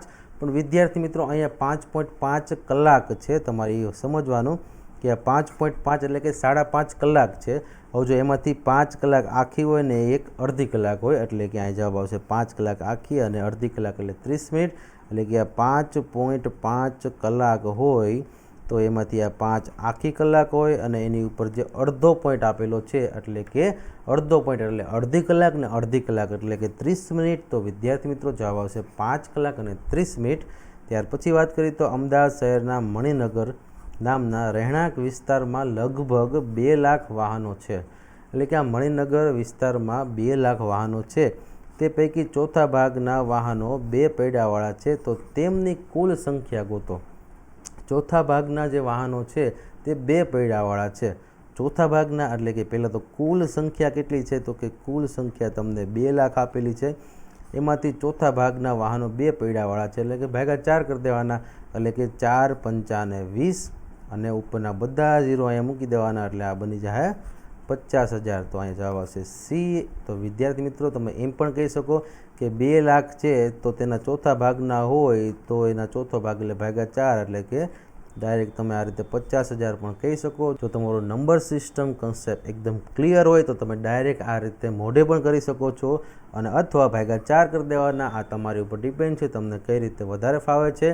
ત્યાર પછી વાત કરીએ તો 99માં પ્રશ્નમાં કીધું છે કે 4 અંકની મોટામાં મોટી સંખ્યામાંથી 4 અંકની મોટા મોટી સંખ્યા કઈ વિદ્યાર્થી મિત્રો? એટલે કે પહેલાં તો 4 અંક હોય અને મોટા મોટી કોઈ પણ અંકની તમને સંખ્યા કીધી હોય 2, 3, 4, 5, 6, 7, 8, 9 મોટા મોટી સંખ્યા આવે એટલે યાદ રાખવાનું 9 હોય એમાં, એટલે કે 9 હોય એ મોટા મોટી સંખ્યામાં આવે કોઈ પણ અંકની. તો એ રીતે આપણે 4 અંકની કીધું છે તો 4 અંક લખવાના અને 9 લખવાના. તો વિદ્યાર્થી મિત્રો આ રીતે 4 અંકની મોટા મોટી સંખ્યા થાય 9999. એ જ રીતે વાત કરીએ તો આ મોટા મોટી સંખ્યામાંથી 4 અંકની નાનામાં નાની સંખ્યા બાદ કરતાં ખાલી જગ્યા મળે. હવે જો આ તો આપણે મોટા મોટી સંખ્યા થઈ અહીંયા 9999. એ જ રીતે જો નાની સંખ્યા કહે તો તમારે યાદ રાખવાનું કે શરૂઆતમાં 1 આવશે, પછી બધા 0 આવશે, પછી ગમે એટલા અંક આપેલા હોય, 2 આપેલા હોય, 3 આપેલા હોય, 4 આપેલા હોય, ઇવન 8 અંકની નાની સંખ્યા કહે તો 8 અંકમાંથી શરૂઆતનો અંક એ 1 આવે ને પછી બધા સાથે 0 આવે. તો નાની સંખ્યા અને મોટા મોટી સંખ્યા કહે તો 9 અને બધી જ જે સંખ્યા છે એ બધા જ 9 મૂકી દેવાના. આ મોટા મોટી સંખ્યા, નાની સંખ્યા આ રીતે યાદ રહી જાય. આમાં કંઈ ગોખવાની જરૂર નથી, આ કન્સેપ્ટ યાદ રાખવાનો. એ જ રીતે વાત કરી તો હવે 9માંથી 0 ન જાય તો આ રીતે 9, 9 અને 9 અને 9માંથી 1 જાય તો 8, એટલે કે 8999 અહીંયા જવાબ આવશે જે આપણો એમાં આપેલો છે. ત્યાર પછી જોઈએ તો ગુજરાતનું સૌથી પ્રાચીન હયાતનગર, એટલે હયાત એટલે હાલમાં હોય એવું નગર પ્રાચીન ગુજરાતનું હોય તો એ છે વડનગર, અને એ પણ સૌથી પ્રાચીન નગર છે એટલે કે વડનગર આપણો બી જવાબ આવશે. ત્યાર પછી વાત કરી તો મારે બાહ્ય કાન હોતા નથી, હું માત્ર જમીન પરની જે ધ્રુજારી હોય છે એ ધ્રુજારીને અનુભવું છું અને તે રીતે સાંભળું છું. તો તમને બધાને ખ્યાલ હશે કે આમાં જવાબ હશે સાપ. ત્યાર પછી વાત કરીએ તો 3 પ્રવેશદ્વારવાળી જે વાવ હોય છે, આ 3 પ્રવેશદ્વારવાળી વાવ એટલે કે તેને જયા વાવ કહેવામાં આવે છે. હવે જો વિશ્વદા જૂનાગઢ શહેરના પ્રવાસે જાય છે તો તે નીચે પૈકી કયા સ્થળની મુલાકાત લેશે? એટલે જૂનાગઢમાં કયું સ્થળ આવેલું છે? તો આમાંથી આપેલા બી એટલે કે અડીકડીની વાવ જૂનાગઢ ખાતે આવેલી છે, જવાબ આવશે બી. પછી કીધું છે કે ચાંગપા જાતિ માટે નીચેના પૈકી કયું વિધાન બંધ બેસતું નથી? વિદ્યાર્થી મિત્રો અહીંયા નથી એમ કીધું છે, એટલે કે 3 બંધ બેસતા હશે અને 1 બંધ નહીં બેસતું હોય. તમારો જવાબ એ નથી બંધ બેસતો એ બનાવવાનું છે. તો બધા વિકલ્પ જોઈએ તો ચાંગપા જે જાતિ છે તે શંકુ આકારના તંબુઓમાં રહે છે, આ વાત સાચી છે. તેમના તંબુને રેમ્બો કહે છે, આ પણ વાત સાચી છે. તેમની ખાસ બકરીઓમાંથી વિશ્વ પ્રસિદ્ધ પશ્મિના ઊન મળે છે, આ પણ વાત સાચી છે. પછી છેલ્લે કીધું છે કે નદી કિનારે વસવાટ કરવાનું પસંદ કરે છે, તો આ વસ્તુ ખોટી છે, એટલે કે અહીં જવાબ આવશે ડી. ત્યાર પછી વાત કરીએ તો લદ્દાખને બીજા કયા નામે ઓળખવામાં આવે છે? એટલે તમને બધાને ખ્યાલ હશે કે લદ્દાખમાં ઠંડી બહુ વધારે પડે છે, એટલે કે ઠંડુ રણ માનવામાં આવે છે. પછી જોઈએ તો ઉંબાડિયું શાકની વિશેષતા કઈ છે? આમાં પણ ઘણા વિદ્યાર્થીઓને કન્ફ્યુઝન થયું છે, કારણ કે અહીંયા તમને થોડા કન્ફ્યુઝિંગ જેવા પ્રશ્ન પૂછેલા છે. હવે જો પહેલાં તો કોલસાના જે અંગારા હોય છે તેમાં શાકભાજી શેકવામાં આવે છે, આ વાત સાચી છે, કારણ કે માટલામાં એ અંગારિયા ઉપર શેકવામાં આવે છે. પછી શાકભાજીને માટલામાં ભરી પકાવવામાં આવે છે, તો આ પણ વાત સાચી છે કે એમાં માટલામાં ભરી અને બધું શાકભાજી માટલામાં ભરી અને પછી એને પકાવવામાં આવે છે, અંગારા ઉપર શેકવામાં આવે છે. પછી જોઈએ તો તેમાં ઘણા બધા શાકભાજીનો ઉપયોગ થાય છે, હા એમાં પણ બટેટા છે, શક્કરિયા છે, તેવા ઘણા બધા શાકનો ઉપયોગ થાય છે. અને છેલ્લે કીધું છે કે તેની સાથે બાજરીનો રોટલો ખાવામાં આવે છે. હવે વિદ્યાર્થી મિત્રો અહીંયા ઊંધિયાની વાત નથી કરેલી કે પછી કોઈ એવો બીજા શાકની વાત નથી કરેલી, પણ આ એક મીઠું હોય છે એટલે તેના લીધે તેને લુખ્ખું ખાવામાં આવતું હોય છે, એટલે અહીંયા જવાબમાં ડી નહીં આવે. અને બાજરીના રોટલા સાથે ઉંબાડિયાને ખાવામાં આવતું નથી, એટલે કે અહીંયા જવાબ આવશે ડી. ત્યાર પછી વાત કરીએ તો વધુ એક બાજરીના બીજને લગતો પ્રશ્ન છે, એટલે કે બાજરીના બીજની જાળવણી કરવા માટે કઈ વનસ્પતિના પાનનો ઉપયોગ થાય છે? એટલે કે તમને બધાને ખ્યાલ હશે અત્યારે ઘઉંની સિઝન છે, એટલે કે તમે બધા આખા વર્ષના ઘઉં ઘરે જોતા હશો, એકસાથે આપણે ગુણમાં ભરીને લેતા હોય છીએ, 7-8 ગુણ કે 10-15 ગુણ. તો આ ગુણમાં તમે જોયું છે કે એ સફાઈ થઈ જાય, એટલે કે સરખી રીતે તે સફાઈ થઈ જાય પછી આપણે તેને આપણે પેટીમાં ભરીએ છીએ. તો આ પેટીમાં જ્યારે ભરતા હોય ત્યારે તમે જોતા હશો કે તેમાં એરડિયું નાખવામાં આવે છે, અને એરડિયા પછી ઘઉંની અંદર જે લીમડો હોય છે તે લીમડાના પાન નાખવામાં આવે છે, એટલે કે અહીંયા પણ બાજરીના બીજની જાળવણી કરવા માટે લીમડાના પાનનો ઉપયોગ કરવામાં આવે છે. અને ઘઉંમાં પણ આપણે ઘરે જોતા હોય તેમ લીમડાના પાનનો ઉપયોગ થતો હોય છે. ત્યાર પછી જોઈએ તો કુદુક ભાષાના જે તોરંગ શબ્દનો અર્થ અહીંયા જંગલ થાય છે. ત્યાર પછી જોઈએ તો શિયાળામાં લેવામાં આવતા પાકને રવિ પાક કહેવામાં આવે છે. હવે પછી જોઈએ તો સૂર્યાસ્ત જોઈ રહ્યા છો, જો તમે સૂર્યાસ્ત જોઈ રહ્યા છો તો તમારો જમણો હાથ કઈ દિશામાં હશે? એટલે કે તમને બધાને ખ્યાલ હશે કે સૂર્ય છે તે પૂર્વમાંથી ઉગે છે, એટલે કે સૂર્યોદય એટલે કે સવારના સમયે જે સૂર્ય ઉગે છે તે પૂર્વ દિશામાંથી ઉગે છે, અને સાંજે જે સૂર્ય આથમે છે એ સૂર્યાસ્ત તમે એની વિરુદ્ધ દિશામાં એટલે કે પશ્ચિમમાં હોય છે. તો આ સૂર્યાસ્ત તે પશ્ચિમમાં હોય છે. તો વિદ્યાર્થી મિત્રો, જો તમે પશ્ચિમ દિશા તરફ જોઈને ઊભા છો તો હવે અહીંયા તમને એ રીતે પૂછેલું છે કે જો તમે સૂર્યાસ્ત જોઈ રહ્યા છો તો તમારો જમણો હાથ કઈ દિશામાં હશે? એટલે કે માનો કે આ ઉત્તર છે, પછી આ નીચે દક્ષિણ છે, આ પૂર્વ છે, અને અહીંયા આપેલું છે પશ્ચિમ. એટલે કે સૂર્ય અહીંયાથી ઉગે છે, પછી અહીંયા આથમે છે, એટલે કે આ સૂર્યાસ્ત હોય. હવે તમે આમ જોતા હોય, તમારું મોઢું અત્યારે આ દિશામાં હોય, તો તમને એ પૂછ્યું કે જમણો હાથ, તો તમારો જમણો હાથ આ દિશામાં હોય એટલે કે એ દિશા આવે ઉત્તર, તો અહીંયા જવાબ આવશે એ. ત્યાર પછી વાત કરીએ તો 111માં આપણે કીધું છે કે કેળાની કિંમત 3.50 રૂપિયા હોય, એટલે કે એક કેળાની કિંમત 3.50 રૂપિયા હોય, એક કેળાની કિંમત 3.50 રૂપિયા હોય તો 5 કેળાની કિંમત કેટલા રૂપિયા ચૂકવવા પડે? તો વિદ્યાર્થી મિત્રો, અહીંયા 5 કરી દેવાના અને આ બંનેને તમે ગુણી નાખો, એટલે કે 3.50 ગુણ્યા 5 કરવાનું. હવે તમને એમ લાગે કે આવો ગુણાકાર મને આવડતો નથી, તો વિદ્યાર્થી મિત્રો કાંઈ નહીં કરવાનું. દશાંશ અપૂર્ણાંકના ગુણાકાર, બાદબાકી, સરવાળા કે ભાગાકાર આપણે અગાઉના લેક્ચરમાં એકદમ ડિટેલમાં સમજાવેલું છે કે અહીંયા જે દશાંશ પોઈન્ટ આપેલો છે આ દશાંશ પોઈન્ટને તમારે ઘડીક ભૂલી જવાનો. તમારે નોર્મલી 350 ગુણ્યા 5 કરવાના. હવે જો હજી તમને એમ લાગે 350 ગુણ્યા 5 કેમ કરવા, તો ઘડીક જીરોને ભૂલી જાઓ, એટલે કે 35 ગુણ્યા 5 કરો. તો વિદ્યાર્થી મિત્રો, હજી તમને એમ થાય કે આ મોઢે કેમ કરો, તો હજી મોઢે થઈ જાય. જો 35 ગુણ્યા 10 કરી, 35 ગુણ્યા 10 કરી તો કેટલા આવે? 350. પણ અહીંયા આપણે ગુણ્યા 10 નથી કરવાના, એના અડધા ગુણ્યા 5 કરવાના છે, એટલે કે 350ને તમે 2 વડે ભાગી ગયો એટલે અથવા તો 350ના અડધા કરી દો. ત્યાર પછી હવે જો 11મા પ્રશ્નની વાત કરીએ તો એક કેળાની કિંમત 3.50 આપેલી છે, એટલે એક કેળાની કિંમત 3.50 આપેલી છે. તો 5 કેળાની કિંમત તમારે કેટલા રૂપિયા ચૂકવવા પડે? તો 5 બરાબર કેટલા થાય? ત્રિરાશીનો દાખલો છે, પણ અહીંયા તમારે આ 3.50 અને 5નો ગુણાકાર કરવો પડે, એટલે કે 3.50 ગુણ્યા 5 કરવા પડે. હવે જો અહીંયા દશાંશ અપૂર્ણાંક આવ્યો, એટલે કે આ પોઈન્ટવાળો દશાંશ અપૂર્ણાંકના ગુણાકાર આવ્યા. આપણે અગાઉના તમે થોડાક ટાઈમ પહેલાંના વિડીયો જોશો એટલે કે તમને આ બધું ડિટેલમાં એકદમ સમજાવેલું છે. એટલે કે જો તમને હજી દશાંશ અપૂર્ણાંકના સરવાળા બાદબાકી ગુણાકારમાં પ્રોબ્લેમ હોય તો આગળના વિડીયોમાં તમને એકદમ ડિટેલમાં આપેલું છે. થોડાક સમય પહેલાંના આગળના વિડીયો જોઈ લેજો. તો વિદ્યાર્થી મિત્રો, અહીંયા આપણે દશાંશ અપૂર્ણાંકમાં 3.50 ગુણ્યા 5 કરવા છે, એટલે કે તમારે ઘડીક આ પોઈન્ટને ભૂલી જવાનો, એટલે કે 3.50ને તમારે 350 બનાવીને ગુણાકાર કરો. પછી પાછો જવાબમાં આવે ત્યારે તમારા 2 દશાંશ પોઈન્ટ પાછો મૂકી દેવાના, એટલે કે ઉતાવળમાં જો આવી રીતે ગણતરી કરાય એટલે પરીક્ષામાં આપણો સમય ઘણો બધો બચે. તો આ રીતે તમે 2 પોઈન્ટ તમે ઘડીક ભૂલી જાઓ, એટલે કે 2 દશાંશને આપણે અહીંયા ઘડીક ભૂલી જાય છે. તો આ રીતે તમે 350 ગુણ્યા 5 કરો. તો વિદ્યાર્થી મિત્રો, હજી તમને એમ થાય કે આમાં જ મારે કેમ હજી 350 ગુણ્યા 5 એટલી બધી રીતે કેમ કરવા, તો કાંઈ વાંધો નહીં. તમારે શું કરવાનું? 35 ગુણ્યા 5 કરવાનો, પછી 0 જવાબમાં ઉમેરી દેવાનો. હવે 35 ગુણ્યા 5માં તમને એમ થાય કે આ 35નો ઘડિયો તો મને આવડતો નથી, તો કાંઈ વાંધો નહીં. 35 ગુણ્યા 10 કરી નાખવાના. મોઢે કરવો છે, જેને પરીક્ષામાં ઘણો બધો સમય બચાવવો છે તેની માટે વાત છે. તો વિદ્યાર્થી મિત્રો, અહીંયા તમે આ રીતે સમજી શકો કે 35 ગુણ્યા 5 નથી આવડતા, તો આ 5ને બદલે 35 ગુણ્યા 10 કરી નાખો, એટલે એકદમ ઇઝી પડે. એટલે કે 35 ગુણ્યા તમે 10 કરશો એટલે આ ખાલી 0 જ વધે, એટલે કે આ 350 આવે. હવે જો આ 35 ગુણ્યા આપણે 10 કર્યા, પણ રિયલમાં આપણે 35 ગુણ્યા 5 જોતા છે, એટલે કે આના અડધા કરી નાખવાના. હવે આના અડધા કરો તમે, એટલે કે 300ના અડધા થાય 150 અને 50ના અડધા થાય 25. તો અહીંયા મળે આપણે 175. તો હવે જો આ 175 છે, તો આપણે અહીંયા 35 ગુણ્યા 5 કર્યા તો 175 મળે, પણ હજી આપણે આ ગુણાકારમાં 0 ઉમેરવાનો, એટલે કે અહીંયા આવશે 1750 એનો જવાબ આવશે. એટલે કે આ રીતે જ્યારે તમે 2 દશાંશ ભૂલી જાઓ છો તો આ 350 ગુણ્યા 5 બરાબર 1750 આવશે, પણ આપણે હજી આ જવાબમાં 2 દશાંશ ઉમેરી તો અહીં 17 અને 50ની વચ્ચે એકમ અને દશક અહીં 2 દશાંશ લાગશે, એટલે કે જવાબ આવશે 17.50. તો વિદ્યાર્થી મિત્રો, આ રીતે તમારે પરીક્ષામાં આવી બધી રીતથી દાખલા ગણવા, એટલે કે તમારો સમય ઘણો બધો બચશે અને પરીક્ષામાં તમને આ સમય બીજા દાખલામાં પણ કામ લાગશે.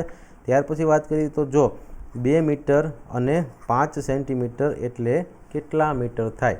હવે જો તમને બધાને ખ્યાલ હશે કે 100 સેન્ટીમીટર બરાબર 1 મીટર થાય છે, એટલે કે 100 સેન્ટીમીટર બરાબર 1 મીટર થતું હોય છે. તો અહીંયા તમને 5 સેન્ટીમીટર આપેલા છે અને 2 મીટર તો ઓલરેડી આપેલા છે. તો 2 મીટર ઉપર 0.5 આ સેન્ટીમીટર હોય. તમારે આ રીતે સમજવાનું, એટલે કે તમારો જવાબ આવશે અહીંયા બી 2.05. કારણ કે 100 સેન્ટીમીટર જે છે એ 1 મીટર કહેવાય. તો અહીંયા તમને ખાલી ઉપર 5 સેન્ટીમીટર આપેલું છે, એટલે કે આ 5 સેન્ટીમીટર 0.5 સેન્ટીમીટર કહેવાય. કારણ કે આપણે 5ને જો આ 5 છે તેને હું ખાલી 5 બોલી શકું ને 0.5 બોલી શકું, પણ આપણે ઉતાવળમાં ખાલી 5 જ બોલતા હોય, પણ ગણિતની ભાષામાં તે 0.1 0.2 0.3 0.4 0.5 આ રીતે 0.9 સુધી તમે બોલી શકો, પછી જ 10 આવે. એટલે કે 1 થી 9 અંક વચ્ચે આપણે ઉતાવળમાં 1 થી 9 બોલી છીએ, પણ રિયલમાં એ 0.5 વચાય છે. તો વિદ્યાર્થી મિત્રો આ રીતે તમારે સમજવાનું કે ઉપર તમને ખાલી 5 સેન્ટીમીટર જ આપેલા છે, એટલે કે આ 5 સેન્ટીમીટર આપેલા છે, એટલે એ 0.5 સેન્ટીમીટર અને આ 2 મીટર. તો અહીંયા 2.0.5 સેન્ટીમીટર જવાબ આવશે, જે આપણે બીમાં આપેલો છે. ત્યાર પછીની વાત કરીએ તો પછીના દાખલામાં કીધું છે કે એક ચોરસ પાટિયાની પરિમિતિ 400 છે, એટલે કે 400 આ સેમીમાં પરિમિતિ આપેલી છે, ચોરસની પરિમિતિ. તો તેનું ક્ષેત્રફળ તમારે ગોતવાનું છે. હવે જો વિદ્યાર્થી મિત્રો ક્ષેત્રફળ ગોતવા માટે તમારે લંબાઈ ગુણ્યા લંબાઈ કરવાની હોય, એટલે કે ચોરસનું ક્ષેત્રફળ બરાબર લંબાઈ ગુણ્યા લંબાઈ થાય. આ તમને ખ્યાલ હશે. રેડી? ક્ષેત્રફળ બરાબર લંબાઈ ગુણ્યા લંબાઈ થાય. તો વિદ્યાર્થી મિત્રો પહેલાં તમારે એક લંબાઈ તો ગોતવી પડે ને. આ ચોરસ આપેલું છે, હવે આની પરિમિતિ ફરતે આપેલી છે કુલ 400. તો હવે આ ચારે બાજુની લંબાઈ કેટલી હશે, એટલે કે આ 400 તમને ચારે બાજુ થઈને આપ્યા છે. તો તમારે એક બાજુ જોતી હોય તો આ 1 2 3 અને 4 ચોરસની 4 બાજુ હોય તો આપણે ભાગ્યા 4 કરી તો અહીંયા છેદ ઉડે, એટલે કે 100. તો આ બધી જે લંબાઈ જે છે એ 100 સેમીની હોય. હવે જો 100 સેમીની હોય તો આ ક્ષેત્રફળ ગોતવું છે ચોરસનું, એટલે કે લંબાઈ ગુણ્યા લંબાઈ, એટલે કે લંબાઈ આપને આપેલી છે અહીંયા 100 ગુણ્યા 100, એટલે કે આનો જવાબ આવશે 10,000. તો વિદ્યાર્થી મિત્રો આવી રીતે આપણે દાખલાને ગણવાના, એટલે જેથી કરી તમને ખ્યાલ આવે. તો આ રીતે આપણે 10,000 જો આપણે ઓપ્શનમાં જોઈએ તો અહીંયા તમને 16,000 આપેલું છે એટલે નહીં આવે, 1600 આપેલું છે એટલે નહીં આવે. અહીંયા તમને 1,000 જ ખાલી આપેલું છે. આપણે રિયલમાં 10,000 ગોતવાના છે, 10,000 ચોરસ સેમી, પણ અહીં 1,000 આપેલું છે એટલે સી પણ નહીં આવે. તો વિદ્યાર્થી મિત્રો હવે એક જ વધે છે, એટલે કે ડી. પણ તમને 1 ચોરસ મીટર આપેલું છે, એટલે કે અહીંયા સેમી જગ્યાએ તમને મીટર કરી દીધું, એટલે કે તમારા ઓટોમેટિક આ 10,000 આપેલા છે, આ 10,000 એને તમને 1 ચોરસ મીટરમાં લખી નાખ્યું છે, એટલે કે 10,000 ચોરસ સેમી બરાબર તમને અહીંયા જવાબ આપેલો છે 1 ચોરસ મીટર, એટલે કે સેમીને તમને મીટરમાં કન્વર્ટ કરીને આપેલું છે, એટલે કે તે 10,000 ચોરસ સેમી અહીંયા બની જશે 1 ચોરસ મીટર. તો આ રીતે એકમ બદલાવેલો છે, એટલે કે તમને કન્ફ્યુઝ કરવા માટે.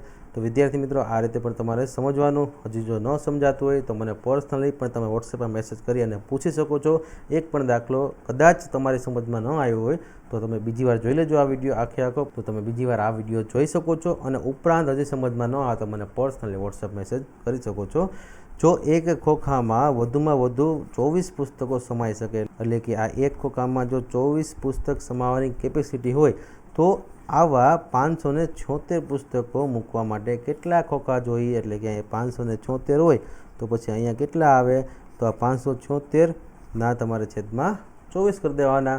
હવે જો અહીંયા ડાયરેક્ટ તમને આ 576 જો ખ્યાલ આવે કે આ કોઈકનો વર્ગ છે તો તમને ડાયરેક્ટ અહીંયા 24 જવાબ મળી જાય. પણ જો વર્ગ જે નથી આવડતા તો કાંઈ વાંધો નહીં, તો તમારે આ રીતે કરવાનું 576 ભાગ્યા 24, એટલે કે 24 દુ 48 થશે, અને 48 એટલે અહીંયા શેષ 9 જ છે, પછી ઉપરથી 6.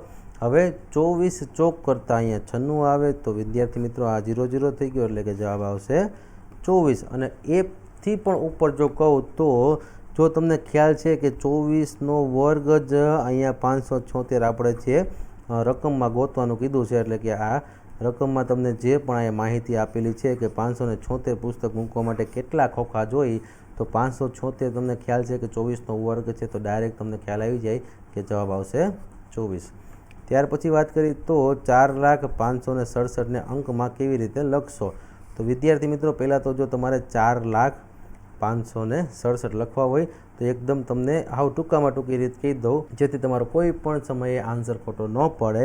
એટલે કે 4 લાખને પહેલાં તમારે લખી લેવાના, એટલે કે 4 લાખમાં 5 મીંડા હોય છે, તો આ રીતે 4 અને 5 મીંડા. પછી તમને કીધું છે 567, તો તમારે 500 લખવાના અને પછી છેલ્લે 67 લખવાના.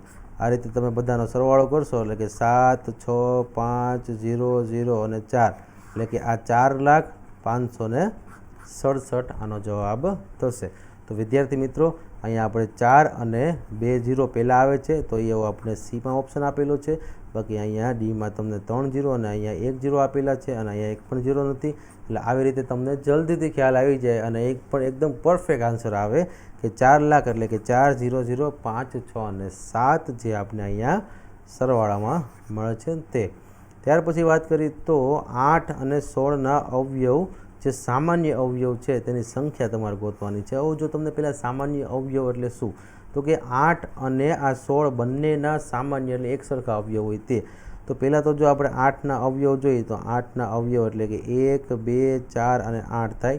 એ રીતે 16ના અવયવ જોઈએ તો 1 2 4 પછી 6 ન થાય 8 અને 16. તો વિદ્યાર્થી મિત્રો સામાન્ય અવયવની કુલ સંખ્યા એટલે બંનેમાં સરખા હોય તે સામાન્ય અવયવ હોય. 1 1 બંનેમાં સરખો, 2 2 4 4 અને 8 8 એટલે કે અહીંયા ટોટલ 16 સિવાયના જે 4 છે તે સામાન્ય અવયવ 8 અને 16ના છે. એટલે કે અહીંયા કુલ 4 સંખ્યા જે 4 અંક છે 1 2 4 અને 8 એ સામાન્ય આપેલા છે. તેથી અહીંયા કુલ સંખ્યા તમને કીધી છે તો સામાન્યની કુલ સંખ્યા 4 થશે.